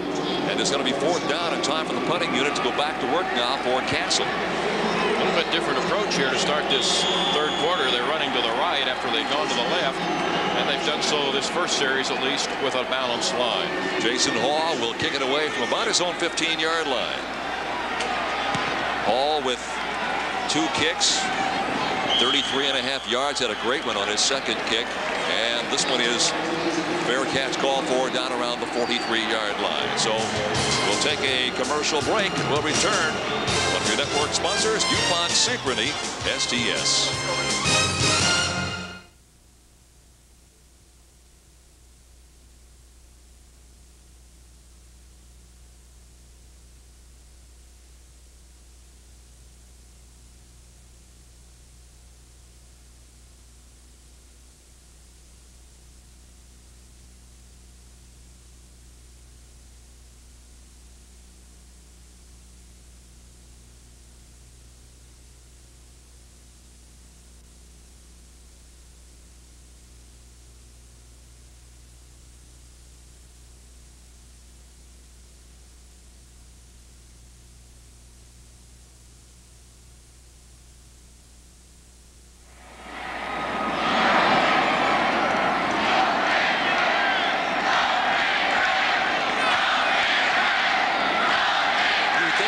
Of record would know what it does.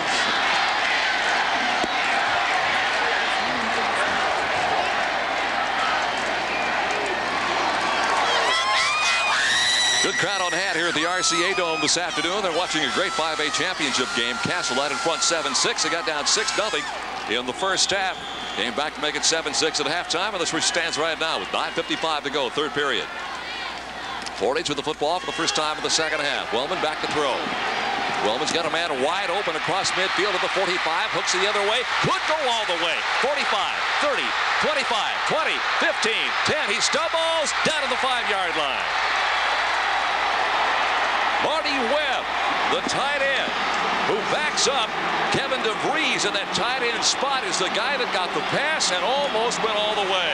It was Tim Hall who makes the stop right at the end, a 51-yard pass reception. Well, it's a little counter move by the quarterback, faking to the tailback to his left, coming back to the right, and there's Webb, a little hook, and he puts on some good speed after he makes that catch. Kind of thought maybe they were going to have to come back to throwing that ball underneath that 2-deep zone. Good hustle by Tim Hall, catching down around the 5. That's reminiscent, Tom, of our conversation at the IHSA headquarters on Monday. We asked him, where are you going to throw it? We talked about throwing over and under, and they threw under that time. Very impressive. Up the middle and into the end zone for the touchdown. It is Joe Christian. Joe Christian with the touchdown. I thought for a moment they had stopped him, Tom, in the line of scrimmage, but Christian managed to find a little bit of a slot and get it into the end zone. The play was very well blocked, and that's going to make Joe's leg feel a little better, I think, after you get a 5-yard touchdown run to put your team ahead. For Joe Christian, 24 touchdowns coming into the playoffs, into the championship game, and they are apparently going to go for the 2 points, the 2-point conversion here. As we mentioned, if you're Judges late, they missed the point after scoring the first touchdown of the afternoon. And now we'll try to get it back. Well, they've got to tie it into the left, and they're overloading the right side. Into a slot goes the man in motion. They've got a defender. They get the pass away. Great defensive pressure that time. They were trying to go to David Ortiz, and the pressure really had him in trouble that time. I didn't get the number, Tom, of who it was. Tim Hall coming from the outside. So, with 9:16 to play in the third period, Portage has gone back in front by a 12-7 score. Back after this from PSI Energy.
Well, here's the way that score comes about. 12-7 on your screen. Watch it.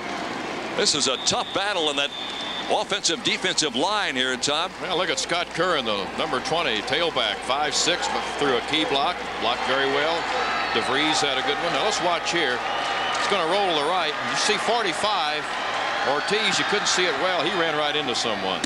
So we're back now to live action. Here's the kickoff to Castle. The Knights bobble the football, and very quickly they are beset upon by Portage. And down to their own 25-yard line. Nathan Mavis, the ball carrier that time. Gady was in there to make the stop. Number 3 on your screen. And we've got a player down now for the Indians of Portage High School. Here's the scoring drive for you. Didn't take long. 2 plays, went 56 yards, including that 51-yarder. And Christian with his 25th rushing touchdown of the year. 39 seconds possession time, and Christian rewarded with that 5-yard run for his first touchdown of the afternoon. Let's go down to the field now to Jim Barber. Jim. All right, thank you very much, Jerry. The quarterback for Castle, Vince Leidy, wears number 11. He's a tough son of a gun. You know that because he plays quarterback and linebacker. But did you know he could have missed at least 4 weeks of this season due to mono? In fact, he didn't know he had mononucleosis for those 4 weeks. He kept practicing. He kept playing. They discovered it just prior to the Lake Central game last week. How long was he out, you ask? Just 2 practices, and of course then he led the team to victory. Well, we've got a player down on the field. Gary Ross doing our spotting for us this afternoon. That indicates that it's number 89, 5'9" senior Bill Knapp, who's the cornerback. He is now up, and they're helping him off the field. That's, I think, probably the last thing that coaching staff over there needs right now, Tom, is another injured player. Yeah, it looks like Jason Marcotte may be the defender. He's already on the field, number 28, to replace Knapp at the. He's one of the 3 deep backs in their 3-deep zone. Notice that they're playing the 3-deep zone, and that's pretty constant in the defense that Portage runs. But as Jerry has indicated, Vince Leidy's only attempted 5 passes, so that's not a real threat to the defense, but they've got to try and stop the ball. Well, as a matter of fact, if we upped on it now, Tony Salpeter with 2,000 yards rushing for the season. And you see 7th player in high school this year to reach that 2,000-plus yards mark. Leidy is now 2 out of 6 for a grand total of 8 yards in this ball game. They leave it on the ground and get it across the 30, across the 35. And up near first down territory, Ryan Gaby, that junior outside linebacker, in to make the stop. And I guess, Tom, when your quarterback, in this case Vince Leidy, is not on target, so to speak, passing-wise, you've got a nice running back of Salpeter, Thomas, Garrett, Mavis. You've got some guys that get the job done on the turf. Well, you can get it done, and plus you gain a blocker, your quarterback. It's true. That's exactly right. As big as he is, 221 pounds at 6'1". And if you're just doing things again late, Vince Lighty, the quarterback, will go on the other side of the line and play middle linebacker. He's going to be close to a first down, but you see just inches shy and just across the 35-yard line. So it will be second down and officially 1 yard to go. And we're talking just a few inches. Earlier in the game, Portage, was it not Portage, Tom, that got themselves in a position where this basically was a free ride for them, and they really got in trouble. Although they did come out of it okay, but they lost yardage on this second down and inches, then lost more yardage on third down. Salpetra, 15 carries, 82 yards, and a touchdown. You saw Vince Lighty up close and personal on your screen. So I pat the top of his helmet. Wideouts on their way. Going back to throw. His 7th pass almost intercepted. Ryan Gaby was right in the path of that football. And it'll be third down. Well, they read that one pretty well. They're going to go out here to Johnny Clark's, who they were trying to hit, and that's what the pat on the head was about. He was trying to tell him what route he wanted him to run. He gets good protection. Throws the ball out there, but Gaby's all over it. And Jason Marcotte had him from the deep position. Third down conversions. Castle's 1 for 5. They keep it on the ground. I'm not sure they made it. Boy, that was a real fight at the line of scrimmage with Vince Lighty trying to get the first down. And on the other side of the line, number 51, in this case for Portage, is Chris Hilly. Well, they didn't make it, Tom. It's pretty much where the ball was. Now decision time, although I'm not so sure that's too big a decision right now. You got to punt it away and get on about your business. Well, they're going to take another measurement here. They want a little time to think about it, and they called for a measurement. And here comes the chain gang in from the far side of the field. 12-7 your score. Portage out in front with 8.5 minutes to play in the third period. Well, let's see here. It's still short, almost where it was when we saw it measured a few moments ago. So what are we doing here? You know the fans, they want you to go for it. I want to make a little correction. I don't think that was Hilly as much involved as Joe Kovacs. I want the right kids to get credit, but he was 61, not 51, coming from the outside that really helped get Lighty pushed back. Well, John Lighty's going to go for it. I'm a touch surprised, but I guess it shouldn't be. Why not? They're 1 for 1 on 4th down opportunities today. Quarterback Keith, they've got it.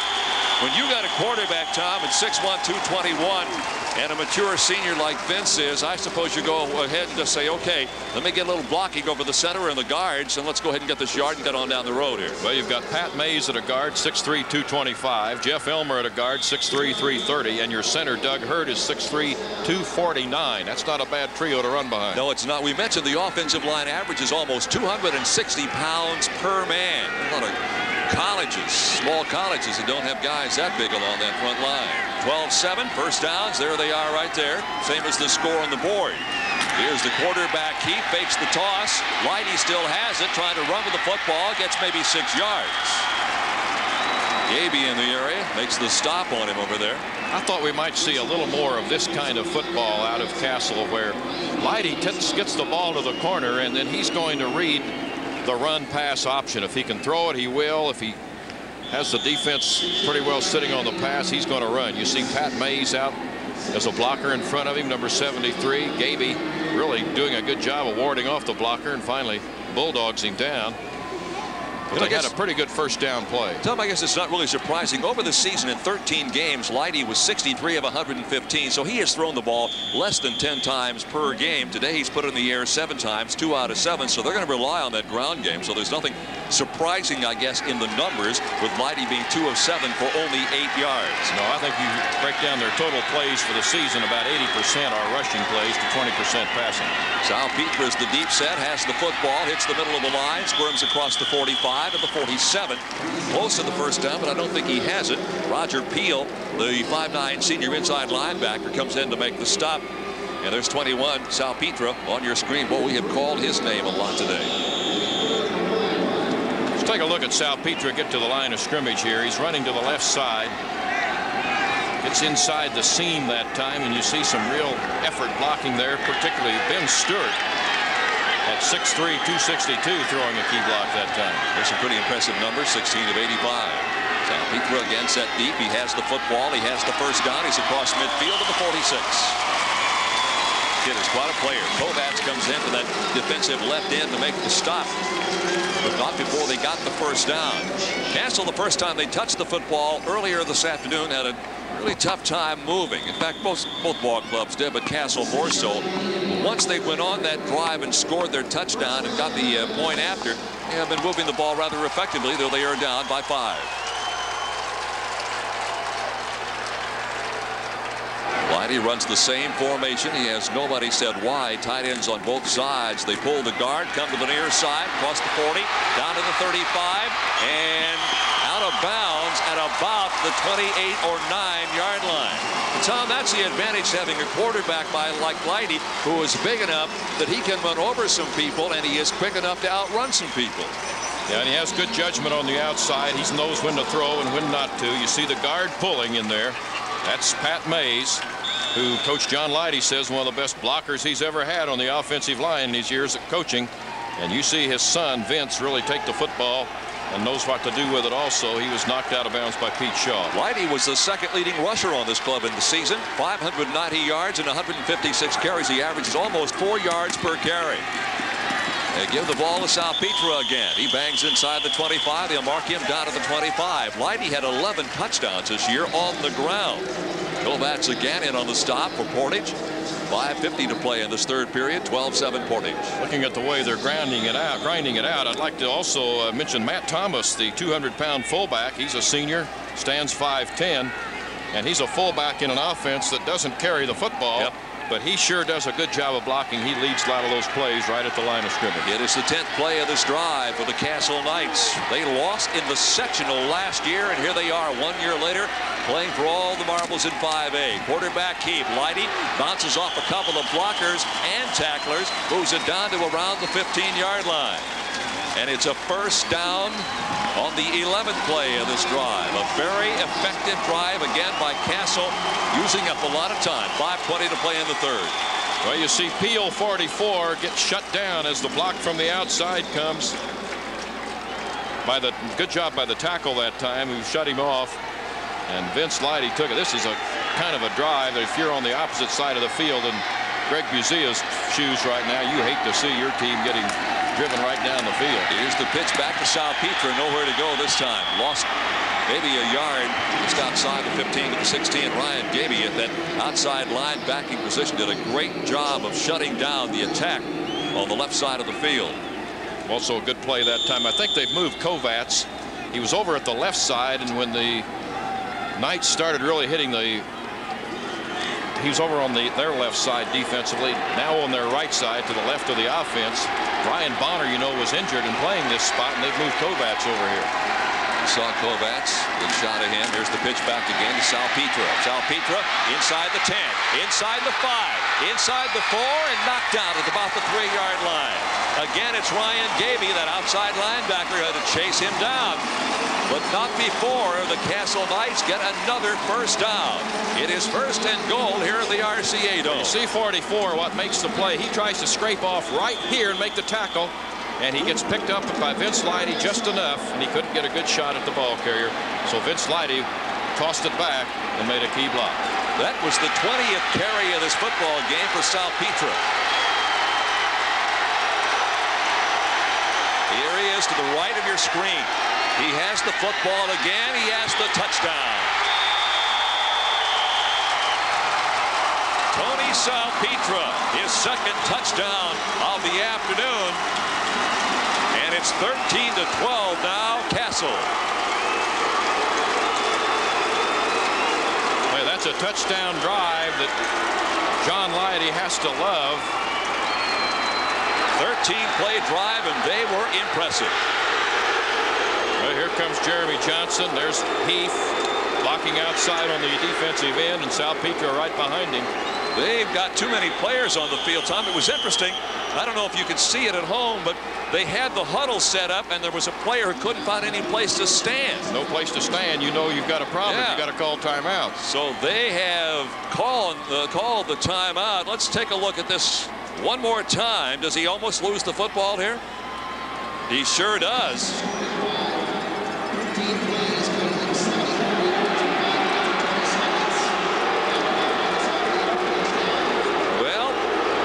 that being the case, then it's not Salpeter's touchdown. That's the advantage of replay. Let's see what it shows right here. Now maybe he broke the plane. Although the ball, I think, is gone by then, is it not? I think the ball's about a yard short of the goal line, maybe. Now that's interesting. Let's take a look at this now. Here's the great angle. Watch this ball get free from Salpeter. Boom, it's gone. Now, where does it go here, Tom? 78's on the deck down there. I think it's back under. Is that that's Elmer down there, but where's the football? Yeah, it's still bouncing. There it is. It's going to be recovered by Pat Mays, but short of the end zone. But they've given him a touchdown, have they not? Yes, they have. Oh, that's interesting. Hang on to that, Jerry Wheatley, our director. I want to take another look at that and see if we miss something. They're going for the two-point conversion. As expected, Leidy at quarterback. Here's the fake to the fullback. Keeps it, throws it out to Salpeter. Two-point conversion. He held that one all right. Oh, he did, yeah. Now, that's going to be interesting once the coaches get a chance to look at that from the Portage side of the field. Because I never did see the football cross the goal line. Anyway, with 3:56 to go in the third, Castle has taken the lead 15-12. Let's look at this fumble again. Now, we're not trying to pick on the officials, Tom, but you were a coach for a number of years. What's the call here? Well, I'd pick on the official, I think, in this case. Roger Peel knocks it loose. Pete Shaw can't get to it. He's still after. Yeah, okay, right there. The ball's in the air, and you're going to see Pat Mays is going to come in and fall on the ball. All right, this is the two-point conversion. This is a good setup. Leidy with a good play-action fake. And then Salpeter just takes it in off the pass. Kovacs was in the area but couldn't do anything about it. Kovacs and Ortiz, but they were back in the end zone. You know, Bob Bernath is handling our stats for us, and if we hear anything differently about who they gave that touchdown to, we will pass it along. But we're going with Salpeter. Yeah, that's on our official stat monitor. That's what they've done. But unless our angle was such, Tom, that we missed something, that didn't look like a touchdown to me. Anyway, it is officially 15-12 your score. Castle with a 3-point lead. And again, not a very good kickoff. Joe Christian takes it and brings it out almost to the 40-yard line. Here's the scoring drive. I mentioned a 13-play drive. 74 yards, 5:20. They've had a couple of drives that have taken over 5 minutes. Salpeter's second touchdown run of the day, the first a 4-yarder. 39 on the season by Salpeter on the ground. And he has really been a workhorse for this Castle Knights ball club today. This is an important offensive series for Portage. They really have not done anything except for the one big play and then the first touchdown. They had the screen pass. Let's see what they're going to do. Well, let's see what Wellman can do at quarterback. He's 6 of 13 for 112 yards, and this goes an incomplete pass, but he threw the ball exceptionally well. First half, Jim Barber, Castle could do very little on the ground or even in the air for that matter. Any thoughts on what the difference may be here in the second half? Good question, Jerry. The changes actually are coming on what they're doing with the offensive set. They've taken a wide receiver out, and they are attacking right up the middle. That's what they were doing apparently in parts of the second quarter, but not most of the first half.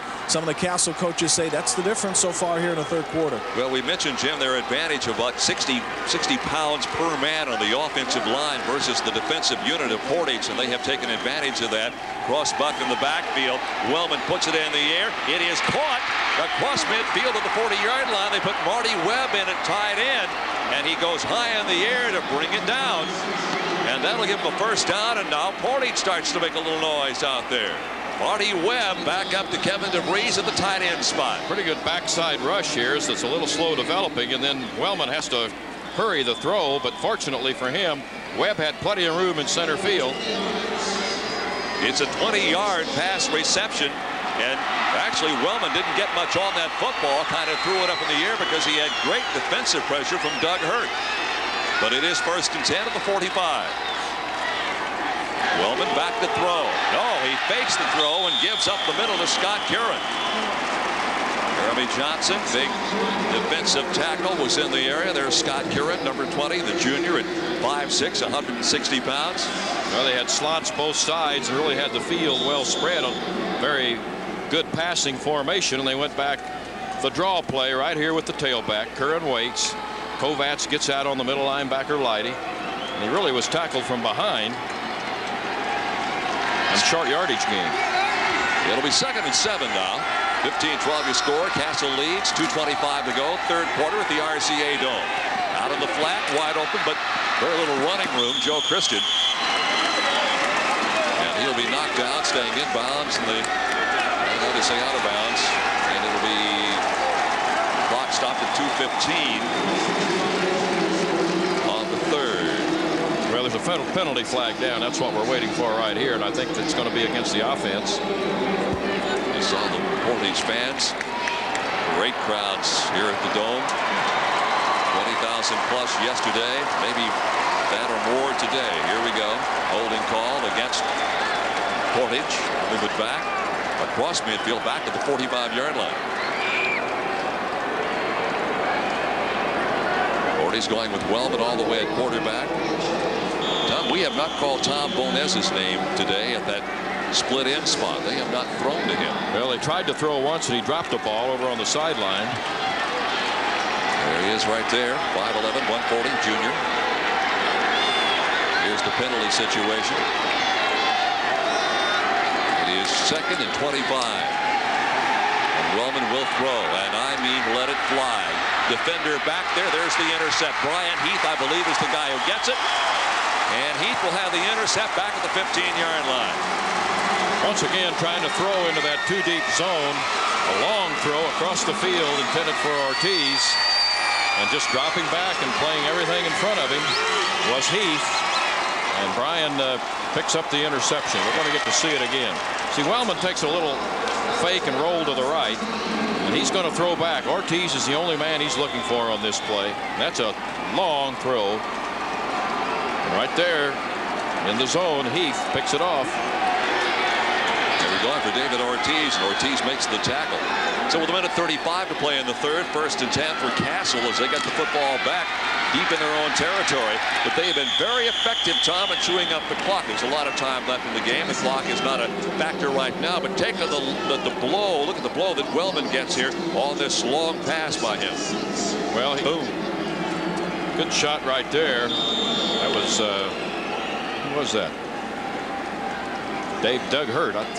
Doug's been, he plays both ways, a defensive end and an offensive center, as do a lot of the Castle players. Final minute of the third period. 15-12. Castle leads Portage. The North versus the South in this 5A state title football game. Quick hitter up the middle. Across the 20. Matt Thomas. See, Matt, when you block well, you get to carry the ball once. It's a little reward that they give to Matt Thomas from time to time. Now, one more play here in this third quarter as time's running down, and Castle doing what they want to do right now is use the clock, but they've got a very important third down play right here, 3rd and long. Castle was not rated in the preseason poll. In the final poll, AP didn't have them in the top 10, but the coaches did at the number 10 spot. So their first appearance in the top 10. As Tom mentioned, there's the clock, lower right. 3rd down situation. Here's the pitch back, Salpetra. He will not get the first down. And now they got to put it away. And that should be the final play on the third quarter. So after 3 here at the RCA Dome, Castle with a score. Second to the afternoon by Salpetra has taken a 15-12 lead. So stay with us. 4th quarter coming up. Let's pause now for these messages.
Live with Jim Barber on the sideline, Tom Hession in the booth. I'm Jerry Baker. 5A state title game. Fourth quarter. It's Castle 15 and Portage 12. Castle's got it. They'll punt it away.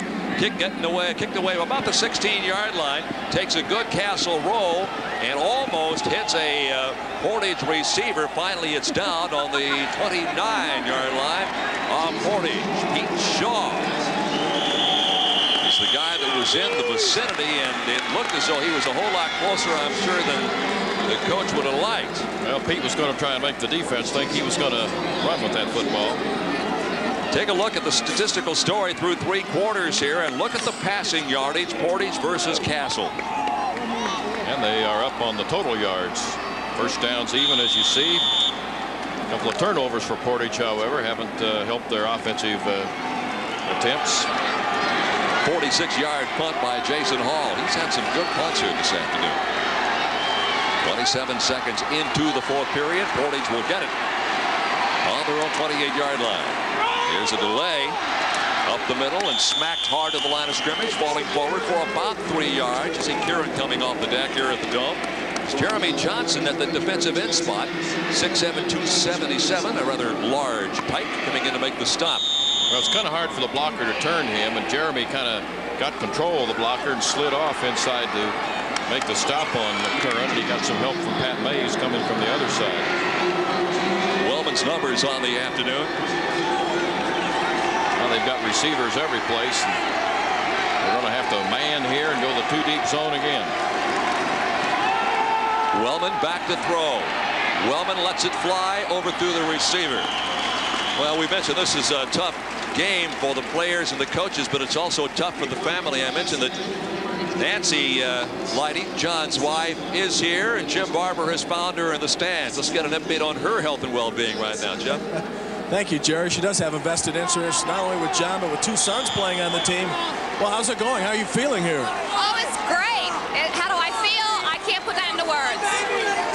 I know you've been pretty excited, but how nervous have you been with this game going back and forth? But that's the way a 5A football game should be. It's a dogfight out here, and that's a good game. Hey, thank you, Nancy. Kind of sounds like an analyst, doesn't she, Jerry? She sure does. She came dressed for the kill also. Hit those school colors on there. Wellman will throw again. Wellman is hit as he lets it fly, and I mean, he was nailed and nailed hard from behind. Dave Hurt is one of the guys in the area, number 58, the big defensive end. He came storming through. I don't even know if anybody touched him, Tom, but he got a great hurt on the quarterback, Nick Wellman. Well, they've been getting good backside rush. See, he beats the block right there and gets a good shot from the backside, and that can't feel very good to Nick Wellman. Well, he beats the block. Bonner is back in there, but probably not moving real well. And he got around Ryan Bonner. So it's a 4th down situation. And Bonez will let it fly. It's a little knuckleball floater that hits at the 40. Takes a nice bounce in favor of Portage, and they will officially mark it down somewhere around the 25 or 30, just across the 25. So we'll come back in a moment. 10:26 to play in the 4th, and one of your network sponsors this afternoon, your local Indiana dairy farmer.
Spotted the football for the Castle Knights. Let's show you what happened. One of the Castle players, or one of the Portage players, touched the football right there. So they marked it on the 34. So officially a kick of some 34 yards. 10:26 to play. Fourth period. 15-12. Castle with the lead for the 5A championship. Here's the pitch back to Salpetra. He's got running room. He'll get a pickup and maybe get the first down with a terrific second effort down around the 45-yard line. Yeah, that play didn't look all that good when it started, but the blockers were tenacious and stayed right after the defenders, and Salpetro picked the spot. Let's take a look here. Leidy makes his toss. The double team on the tackle. Leidy's going to lead. Jeremy Johnson, the tight end, get there. The defender slipped down. That was Ortiz. Roger Peel comes over, and Pete Shaw from the middle spot of the field in the safety position comes up and helps on the tackle. Salpetra has now carried the ball 24 times for 123 yards and a couple of touchdowns. He has been a busy young man today. Quarterback keep, good enough for about 2 yards. Leidy just keeping the defense honest up the middle. Kind of an unusual first down play. It is. Was it not John Leidy, Tom, in our pregame comments, who said he thought the first down play was of particular importance to his ball club? Well, first down play is particularly important to everybody, and yes, he did say that. You try to stay out when you're a ball club that moves the ball along methodically like Castle. You try to stay out of long yardage situations, and so if you get a good first down play, then your second, third down yardage is not overwhelming. Here's the pitch back. Salpetra with the football, dances across the 50, 45, down to the 41 or 2-yard line. He has another first down. Kovat's in the area, Joe, from that defensive end spot with help from the inside linebacker Roger Peel, but not before Salpetra does another remarkable job. That's the 25th carry and over 130 yards for this young man. Well, he's a good ball control back. He doesn't try to think he's going to take the ball the distance and run outside and gets himself into trouble. He stays right in behind the blockers, picks his way, keeps his legs moving, and you see the result. We mentioned he is 10th in the state in rushing, 5th in the state in scoring, and those numbers will go up by the time this day is finished. He has it again. He is near first down territory again. Pickup of around 9. Ryan Bonner, the defensive end, number 74, in to make the stop. Another carry for Salpetra, 26 on the afternoon. There he is. And he appears, Tom, to be no worse for the wear. He hasn't slowed down since the kickoff of the football game. No, he's going to be able to carry the ball as long as they want him to today, and he gets it heads left. Bonner has to come over. You see some of the, well, we'll talk about it after this play. 2nd and 1. They fake to give to Salpetra. Leidy keeps the football. Leidy's got the first down, and the quarterback keep. He's down around the 25-yard line into David Ortiz territory from that quarterbacking position down there. Portage gets their defensive ends coming up the football field quite a bit, and on the backside they're always trailing the play, and sometimes the defensive tackle doing the same thing, and it doesn't give them the opportunity to get a path of pursuit where you can get after a runner like Salpetro very easily. They have taken Alan Leidy, the tight end, out, put another fullback in, Eric Garrett, number 45. Well, that's the unbalanced line, which they did in the second quarter. Here's the pitch back again. Salpetra up the middle, inside the 20, down near the 15-yard line. Dependent upon the spot, it could be another first down. Again, it's Joe Kovacs who comes in to make the.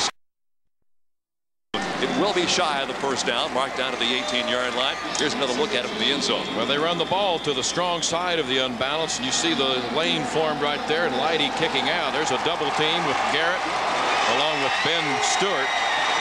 And we're going to have a timeout as Castle on the move and Portage trying to hang on.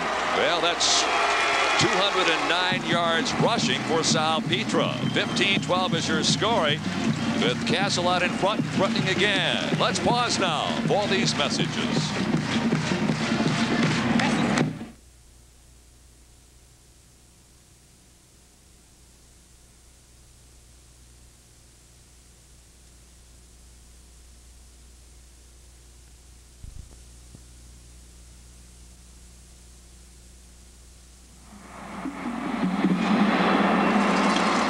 Okay. How many carries for Salpetra? 27. 27. Oh, you got him down here. I couldn't see where you. Okay, I got you. 27. Okay, good. Okay. I was trying to find where you were putting him there. You ran out of. What'd you say the record was, Joe? 41. 41. Okay. Okay. Can you get us a tight shot of Salpetra? Okay, bud.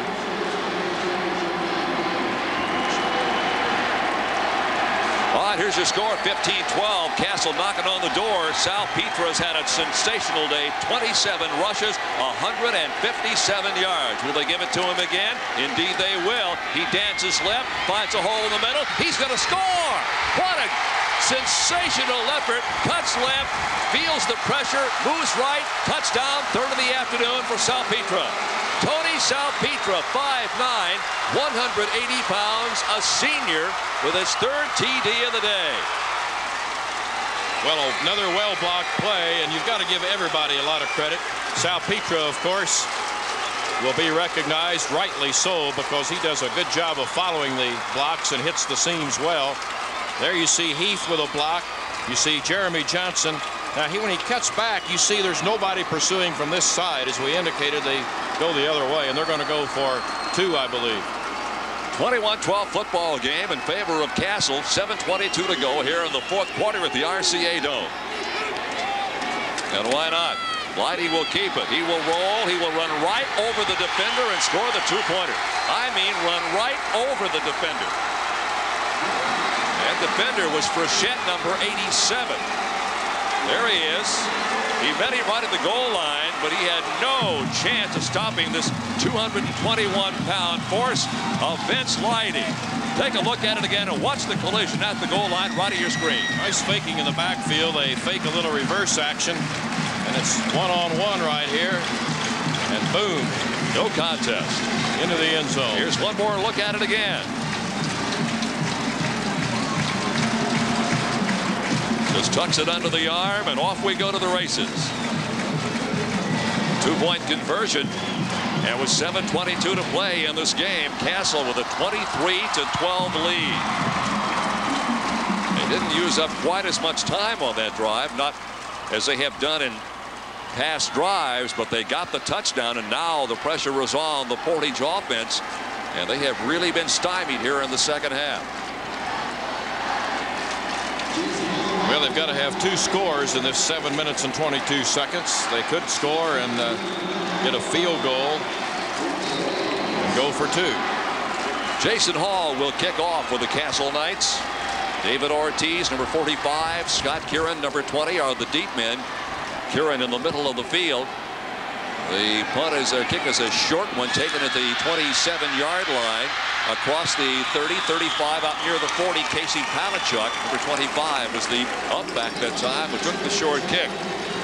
Now let's set the scene for you. Tom pretty well did. 7:21 to play in the game. Castle leads Portage 23-12. They need a couple of touchdowns, and here is that scoring drive. 3 minutes, 4 seconds, 17-yard touchdown run by who else? Salpetra, Tony's third afternoon touchdown. 7 plays, 66 yards. Well, John Lighty said we'd be talking a lot about him today, and he wasn't wrong. This Portage ball club can score now. They put some big-time points on the board this year. They average overall 36 points a game. Here's the ball knocked in the air, and it'll be an incomplete pass. Tony Salpetra's had a marvelous game. Jim Barber, I guess, along the sideline, had a chance to at least chat with him very briefly. Right, Jim? Yeah, that's exactly right, Jerry. He's a man of very few words. I asked him, what's the difference here in the second half? He said, we're just playing Castle football. Of course, one of the offensive coaches said earlier, we're just running right up the gut. We took the receiver out. We're getting more penetration. That seems to make a difference. Portage averaged 39 points per ball game in regular season play in the 8 regular season games. 30 points in tournament play, including a 42-point performance at South Bend Adams. So they can score, but now they're going to fight the Castle defense and the clock, which is inside 7 minutes. Wellman back to throw again. He's got lots of time. So is a bullet to the near sideline. It is dropped. Incomplete pass right in front of the Castle bench. And we're going to Tom Bonez. And he could not hang on. There is Wellman. There is Bonez. Dave Bonez ran a very good pattern that time, and Wellman threw the ball well. But when he got the lick, he couldn't maintain possession of the football. So they executed everything well, except hanging on at the end, but that was partly caused by a good defensive hit. You saw Craig Bazia having conversation with Nick Wellman. I mentioned Portage, a little surprised. They have only 4 starters back from last year's squad. 10 lettermen. They lost to Lake Central in the regional last year, 35-14. But they thought they had a ball club when they knocked off Lake Central in the first game of the year, 27-24. Wellman to throw again. What a dangerous pass. It is intercepted and taken back across the 35 by Matt Hollweger. Tom, from our vantage points in the booth, you could see that coming right from the minute he let go of the football. Hollweger had that one read all the way. Well, who didn't have it read all the way was Nick Wellman. He had his choice of a couple receivers right here, but he kind of made up his mind. You see, Ortiz was going to the inside, Curran to the outside, and Curran is covered very well. He kind of slips, which may have allowed for the interception, but there was no chance for the completion right there. That, Tom, is only the 2nd interception all season by Matt Hollweger. Ortiz goes inside, and Curran outside. Actually, they had them both covered pretty well, but they're playing the pass every play now. So now Castle has it, and as adept as they have been, as Lighty keeps the football and rolls left, gets himself about 8 yards on the play before Frechette can bring him down. They are in the position now, Tom, with 6:15 to go, where as effective as they have been running the football and chewing up the clock, they can just take their own sweet time. Well, and they understand what they're trying to do. Vince Lighty did not attempt to take the football outside and get near the sideline where he might get knocked out of bounds. He came back in and fought the tackler, content to pick up what he had and stay in bounds and keep the clock running. Castle High School. 1,603 students in their 4-year class. John Evers is the AD. They're members of the Southern Indiana Athletic Conference. There is Salpetre again. James Martin is their superintendent. Cecil Raymond is their principal. Well, I'm talking about people of the upper level, if you will. Principal Forrest Road of Portage High School is serving as the chairman of the IHSAA Executive Committee during the 94-95 school year. Extra added duties for Forrest.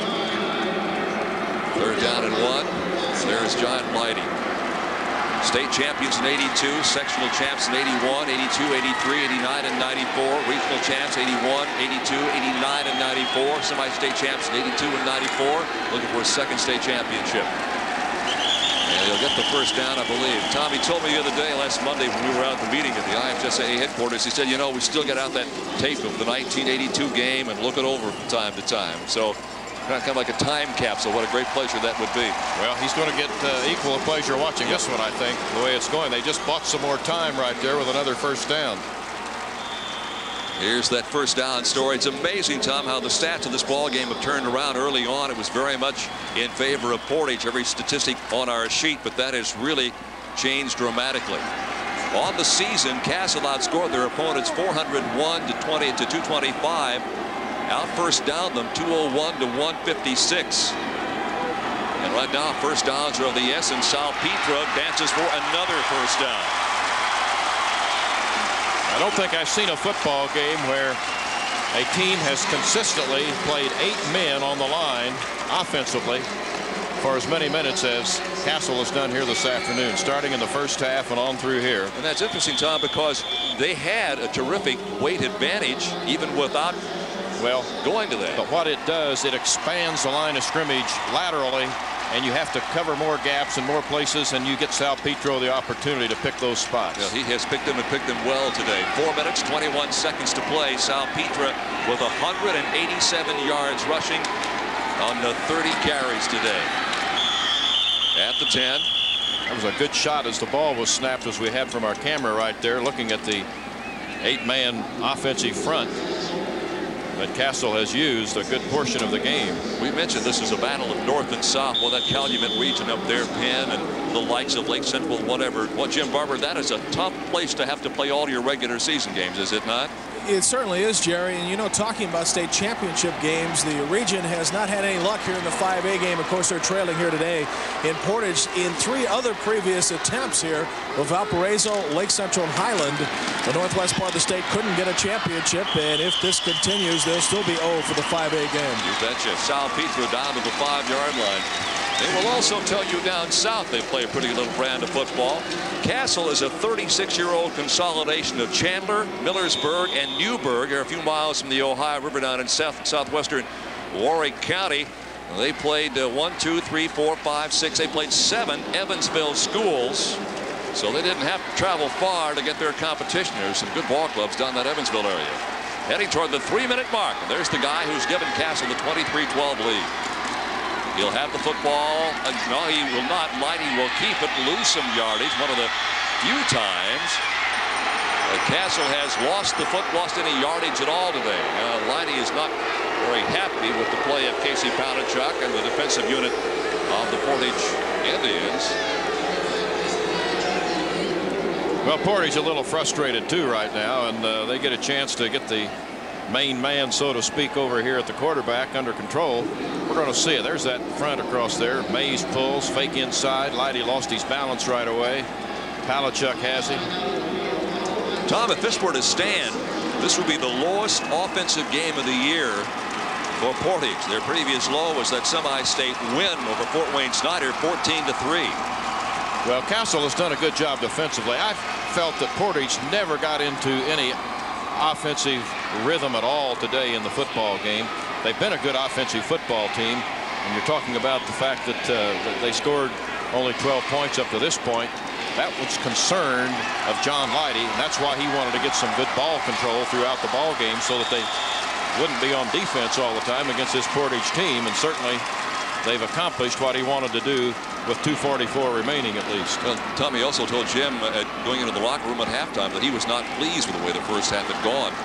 And well, the time of possession was bothering him. He didn't want to have to play defense that much against Portage's offense, but their defense has done a good job when they've been on that side of the ball. Although the time of possession, you and I both marveled at the fact there was only like a 3-minute difference in there, but at one time it was really a one-sided time of possession statistic. Rushing today, Castle 261 yards rushing. They will keep it on the ground. They're in no hurry. No, Lighty will throw the football. Touchdown. Well, apparently the defensive unit was thinking the same thing we were thinking. It is a touchdown pass to Johnny Clark. Well, he threw to Johnny Clark because Johnny Clark was open. That's one of those plays that Vince Lighty's able to read well. And had Clark had a problem, he would have continued right on with a run. But he saw it, and that locked it up for the state crown in 5A to go way south. That is the 5th touchdown reception for Johnny Clark this year. He had 24 catches for 537 yards. He averaged over 22 yards per reception. He was the top receiver, but that's the first time he's been heard from as far as a scoring pass is concerned because of the terrific ground game of Tony Salpetra. Here's the point after. It is good.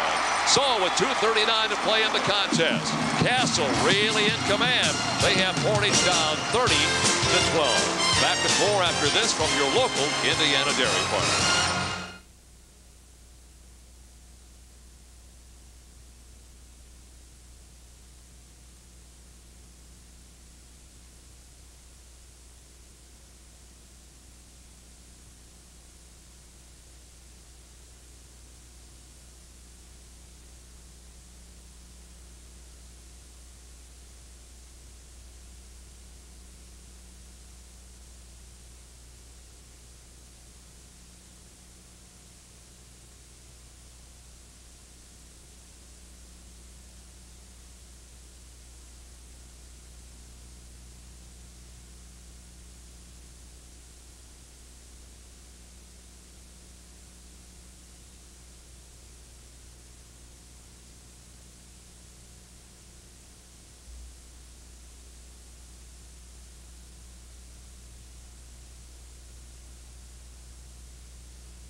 Easy throw. Back to live action now.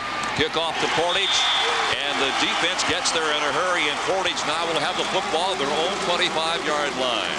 Let's take a look at that again from our low camera angle here at the Dome. Pretty much throwing right in your living room here. Well, Vince Lighty gets his shoulders squared up to the line of scrimmage. Throws the ball out here. And you see they're not up close to Johnny Clark. And right now, Castle out there wild-eyed and ready to play. And Portage is... They're the ones looking at the clock now, kind of hoping it'll end. You saw Tony Salpetra. I'll tell you, this young man, I'm not sure Tommy's come out of the ball game all afternoon long. He plays offense and defense. Here's the long upfield pass, tipped away. Nice defensive play in the area over there. It's Andy Southworth playing that cornerbacking spot. They were throwing to Tom Bonez. Here's a scoring drive, another one for this Castle Knight program this afternoon. 8 plays, 34 yards, and again, Tom, a nice time of possession, 4 minutes 7 seconds. Yeah, that's what you want, and that's what John Leidy was talking about early. I'll tell you, Andy Southworth broke up that pass there. Their defenders have just done an excellent job today. Andy has been in good position. They've been very well coached in the secondary as to how they wanted to handle this passing game from Portage. Dick Wellman, his numbers have not been all that bad. He's had a tough day. He drops it off. The pass is completed, and they lose yardage on it. Lost about 4. Kind of the shovel pass we saw early in the game that went awry, and it gets not much done here either. Here's Nick's number, 7 of 22 for 132 yards. The completion percentage is not particularly impressive. 132 yards, 3 intercepts have really played a key part in this ball game, especially that last one that pretty well took him out of the ball game. Yeah, and 7-22, that's right at 30%. He's been a 60% completion man all year. Now you can hear below us down here the Castle crowd yelling, "We're number 1." And indeed, they just might be. Yeah, nobody here is going to argue with that right now. No, sir. Wellman, lots of protection, throws over the middle. Pass is complete across the 35. It'll be a first down out near the 40-yard line. Well, they finally hit Dave Ortiz downfield. They did get him a touchdown throw in the first half, but that was on a screen underneath. It's only his 4th reception, Tom. Early on in the game, as Tom pointed out, he was the key receiver for the club. There are your numbers. 4th quarter action here at the RCA Dome. Wellman obviously will throw it probably every down right now. It is incomplete, out of bounds. And stops the clock at 1:23. Castle has about 6 defenders right now that are strictly playing pass. So they're not going to find many holes to throw that ball in. There's John still working here. He's wanting to make sure we get in good position. Don't let the quarterback get outside, although Wellman is not prone to try and scramble with that football. He's going to throw it, and he's taking some licks doing so. I mentioned John's wife, Nancy. Well, Craig is married to Cynthia. They got a youngster, Brittany, 5 years of age. As Tom pointed out, he'd been the school's offensive coordinator for 5 years. They moved into the head job when Bob Maddox left to become an assistant coach at Valparaiso University. Here's a timeout by Portage. Well, they never could get the formation the way they wanted it for some reason, and they had to use this timeout, and they only had that one left to spare. Craig Buzia coming out. In the preseason ratings, his ball club was not ranked in either poll. They did make the top 10 after the first week of regular season play. They jumped into the number 9 spot. The second week, they went to number 4, third after the third week, and they stayed there the rest of the way, and they finished up, as I mentioned, number 3 in both the AP and the coaches poll. But that's of no consolation to Portage right now, as they are down 30-12 with 1:23 to play. Castle has had some good quarters defensively. Kind of unbelievable. Last week in their semi-state ball game, Martinsville scored 28 points in the first half. And then Castle shut them out the final half of play and won a 7-pointer, 35-28.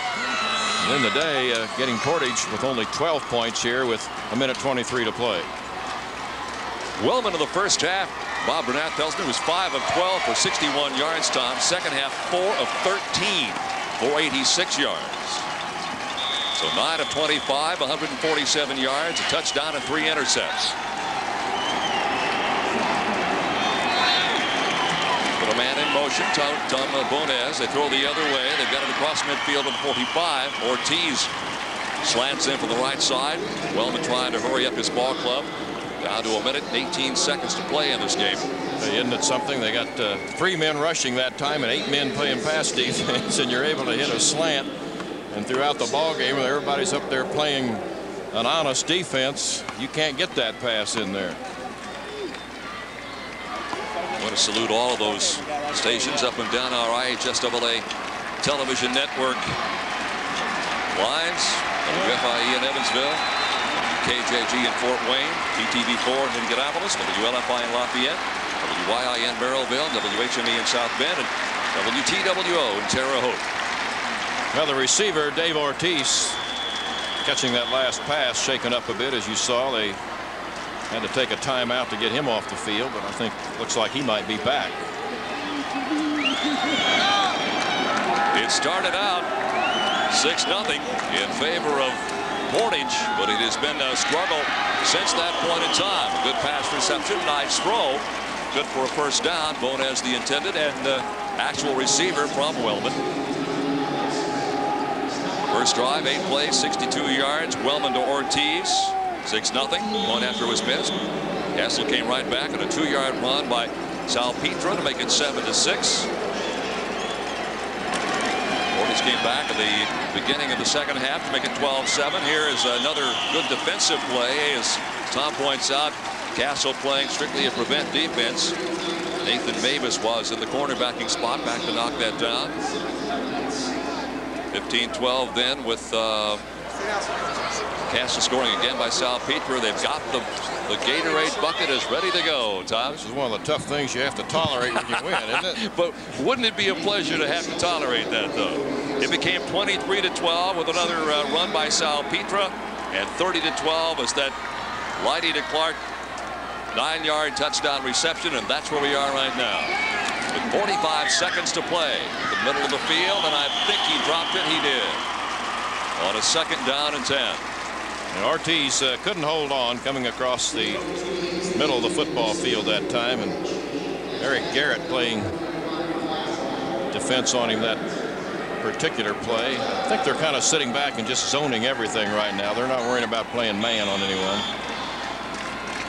Greg Buzia, as we pointed out early on, in his first year as the head coach. Tom, it's been a terrific learning experience for him. A lot of coaches spend their entire lives coaching and never do get to this level. Genuinely nice man, and I wish he and his staff the best. Well, a lot of coaches up in northwestern Indiana think he may have done as good a job as anybody they've ever seen in his first year as a head coach. Wellman throws it away. That'll stop the clock with 36 seconds to play. Castle fans right below us, all on their feet, ready to celebrate their 2nd state championship.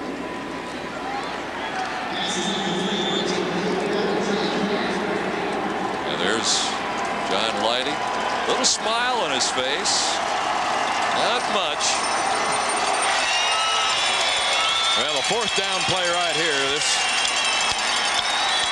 will put a big smile on his face if they can keep them from getting the first down. They've got 1st and 10 to go. Do you suppose, Tom, with 36 seconds to go up 30-12, he's still sweating this thing? No, he's not sweating it, but he would feel better when the time gets down to 0. Here's the long pass by Wellman. It's knocked in the air, knocked out of bounds, and that's going to do it. So the clock will show a half a minute to play. Oh, they have just gotten the coach. They didn't wait for the final guy. They didn't wait for him. 26 is Matt Thomas. Hey, Jeff Elmer kind of likes that, doesn't he? He had fun. I don't think John was expecting that. He's still coaching. Gets a big hug.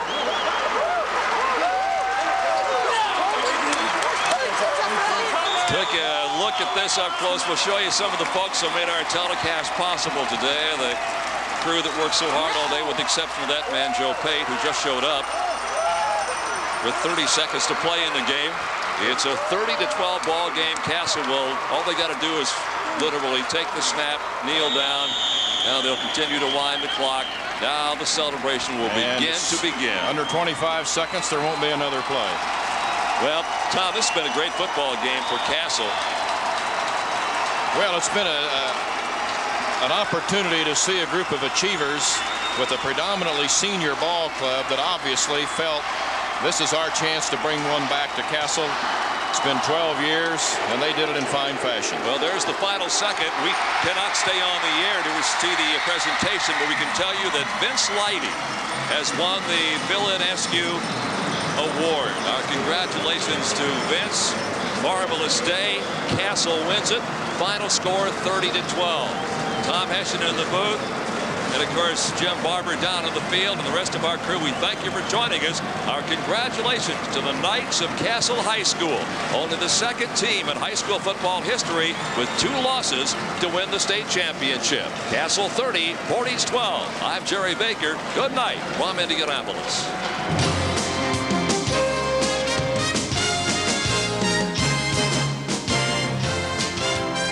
You've been watching another Indiana High School Athletic Association championship event. Your network sponsors were your local Indiana dairy farmer. Receiving runner-up medals for the Portage Indians, number 3, Ryan Gaby.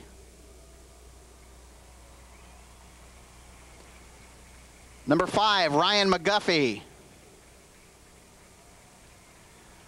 Number 10, Jason Herring.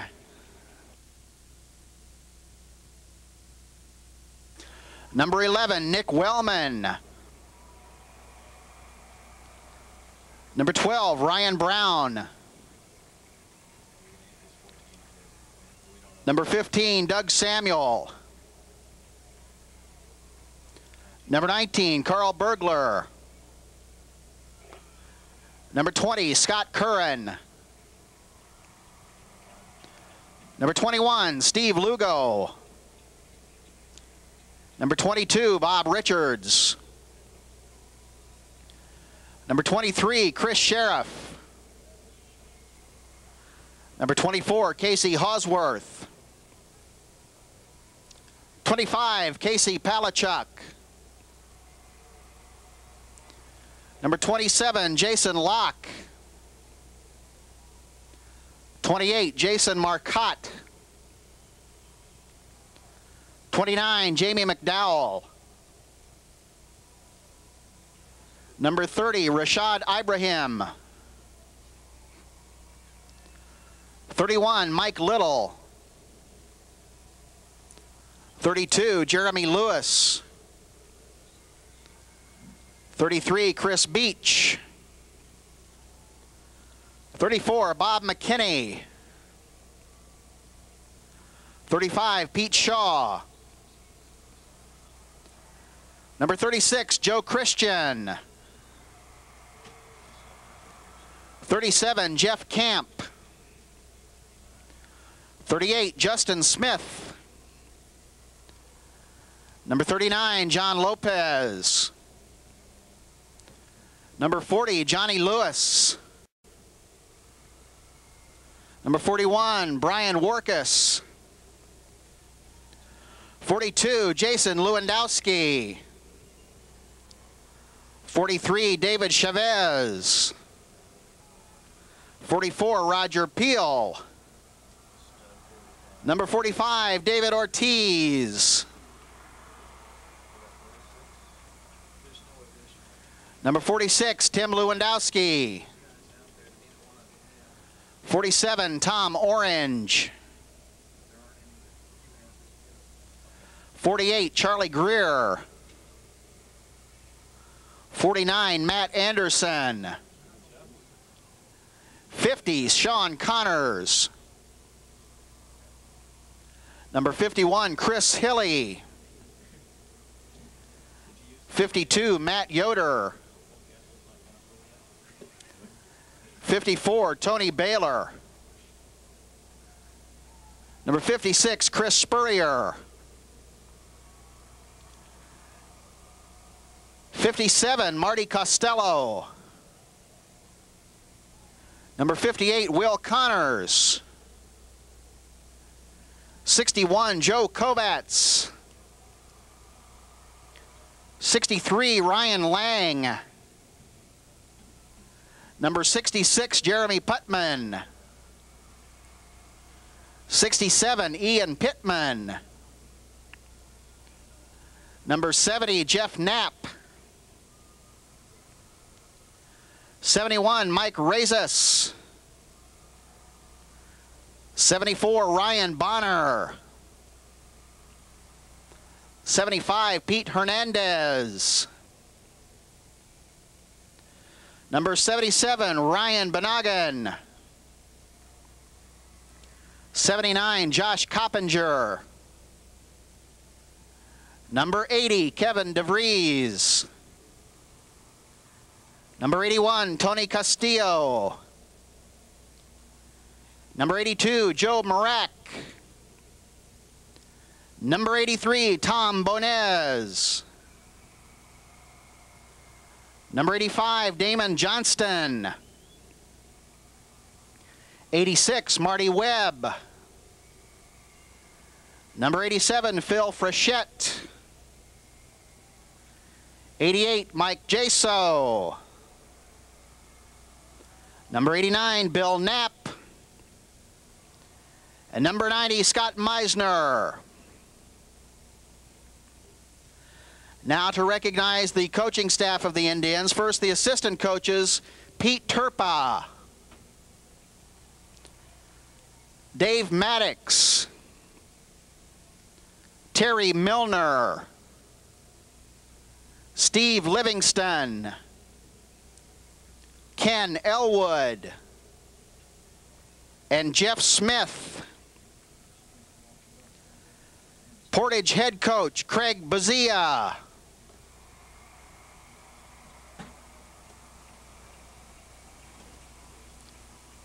Athletic Director Larry Casbon. And Principal Forrest Road.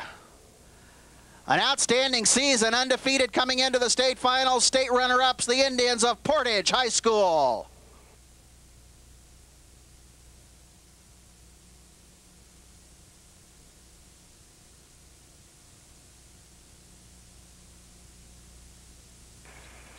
And now, ladies and gentlemen, a 1994 Class 5A runner-up football trophy will be presented by IHSAA Executive Committee member, Principal of Portage High School, Forrest Road, to the co-captains of the Indians.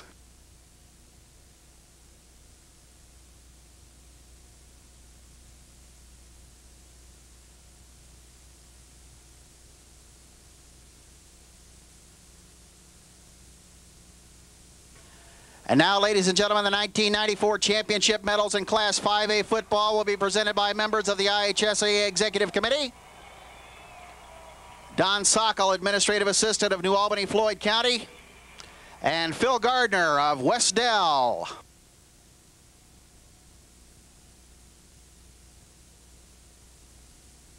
For your state champion, Castle High School Knights, number 10, Nick Stone.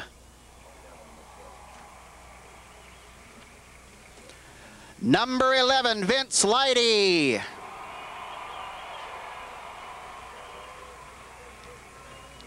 Number 12, Andy Stump.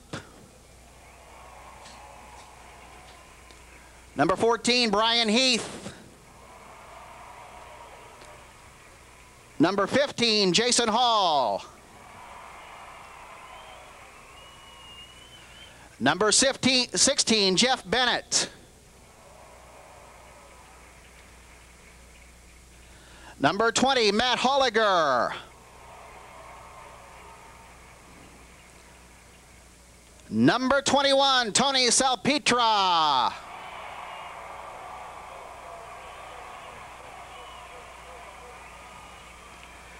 Number 22, Johnny Clark.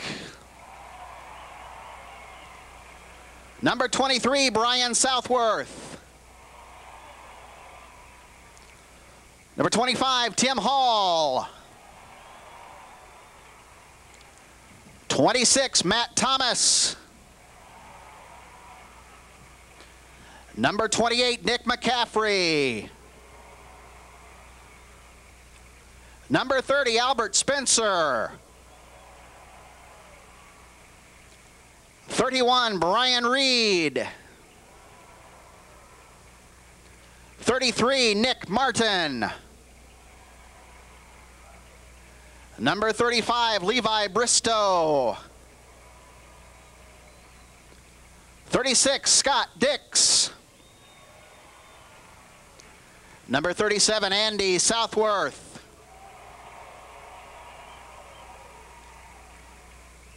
Number 39, Nathan Mavis. Number 40, Kenny France. 41, Brad Bates. 42, Brad Clark. Number 44, George Leidy. Number 45, Eric Garrett. Number 47, Kevin Fisher. 50, Sean Hum.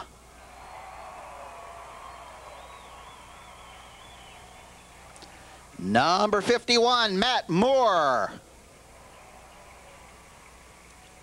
52, Jesse Pogue. Number 53, Jake Hubner. 55, David Wilms. Number 58, Doug Hurt.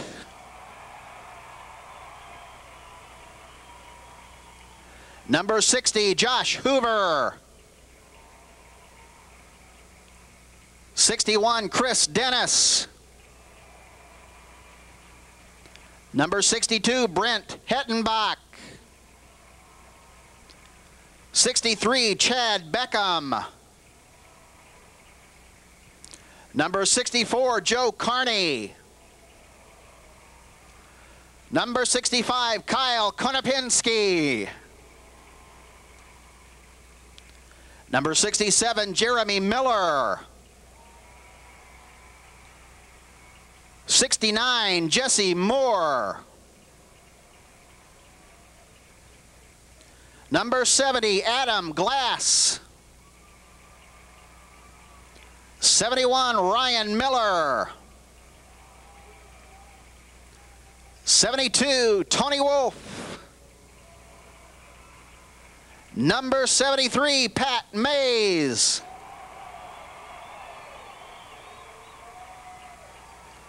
Number 74, Ben Stewart.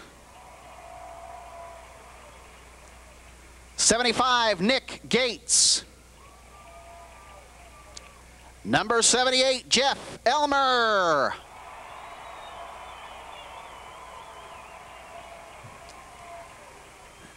Number 80, Lonnie Waller.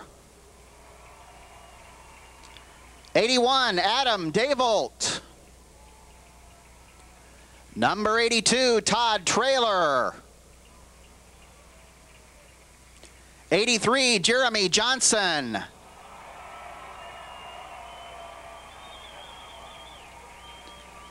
Number 84, Adam Schrader. Number 87, Jonathan Stewart. Number 88, Tyler Hanna. And number 89, Phil Young. Athletic Director, John Evers. Your state champion head coach, John Leidy.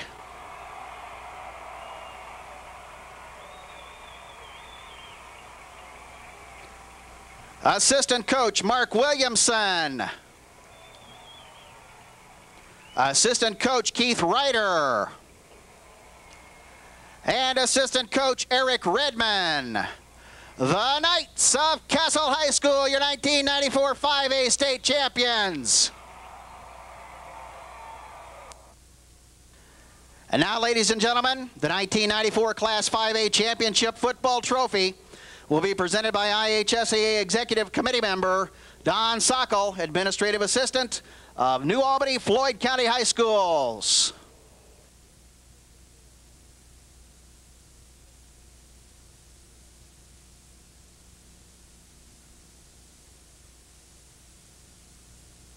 Scholarship and leadership during the 4 years of high school.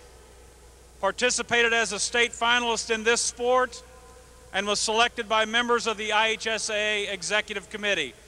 It is my pleasure to present the Phil Inescu Mental Attitude Award to number 11 from Castle High School, Vince Leidy.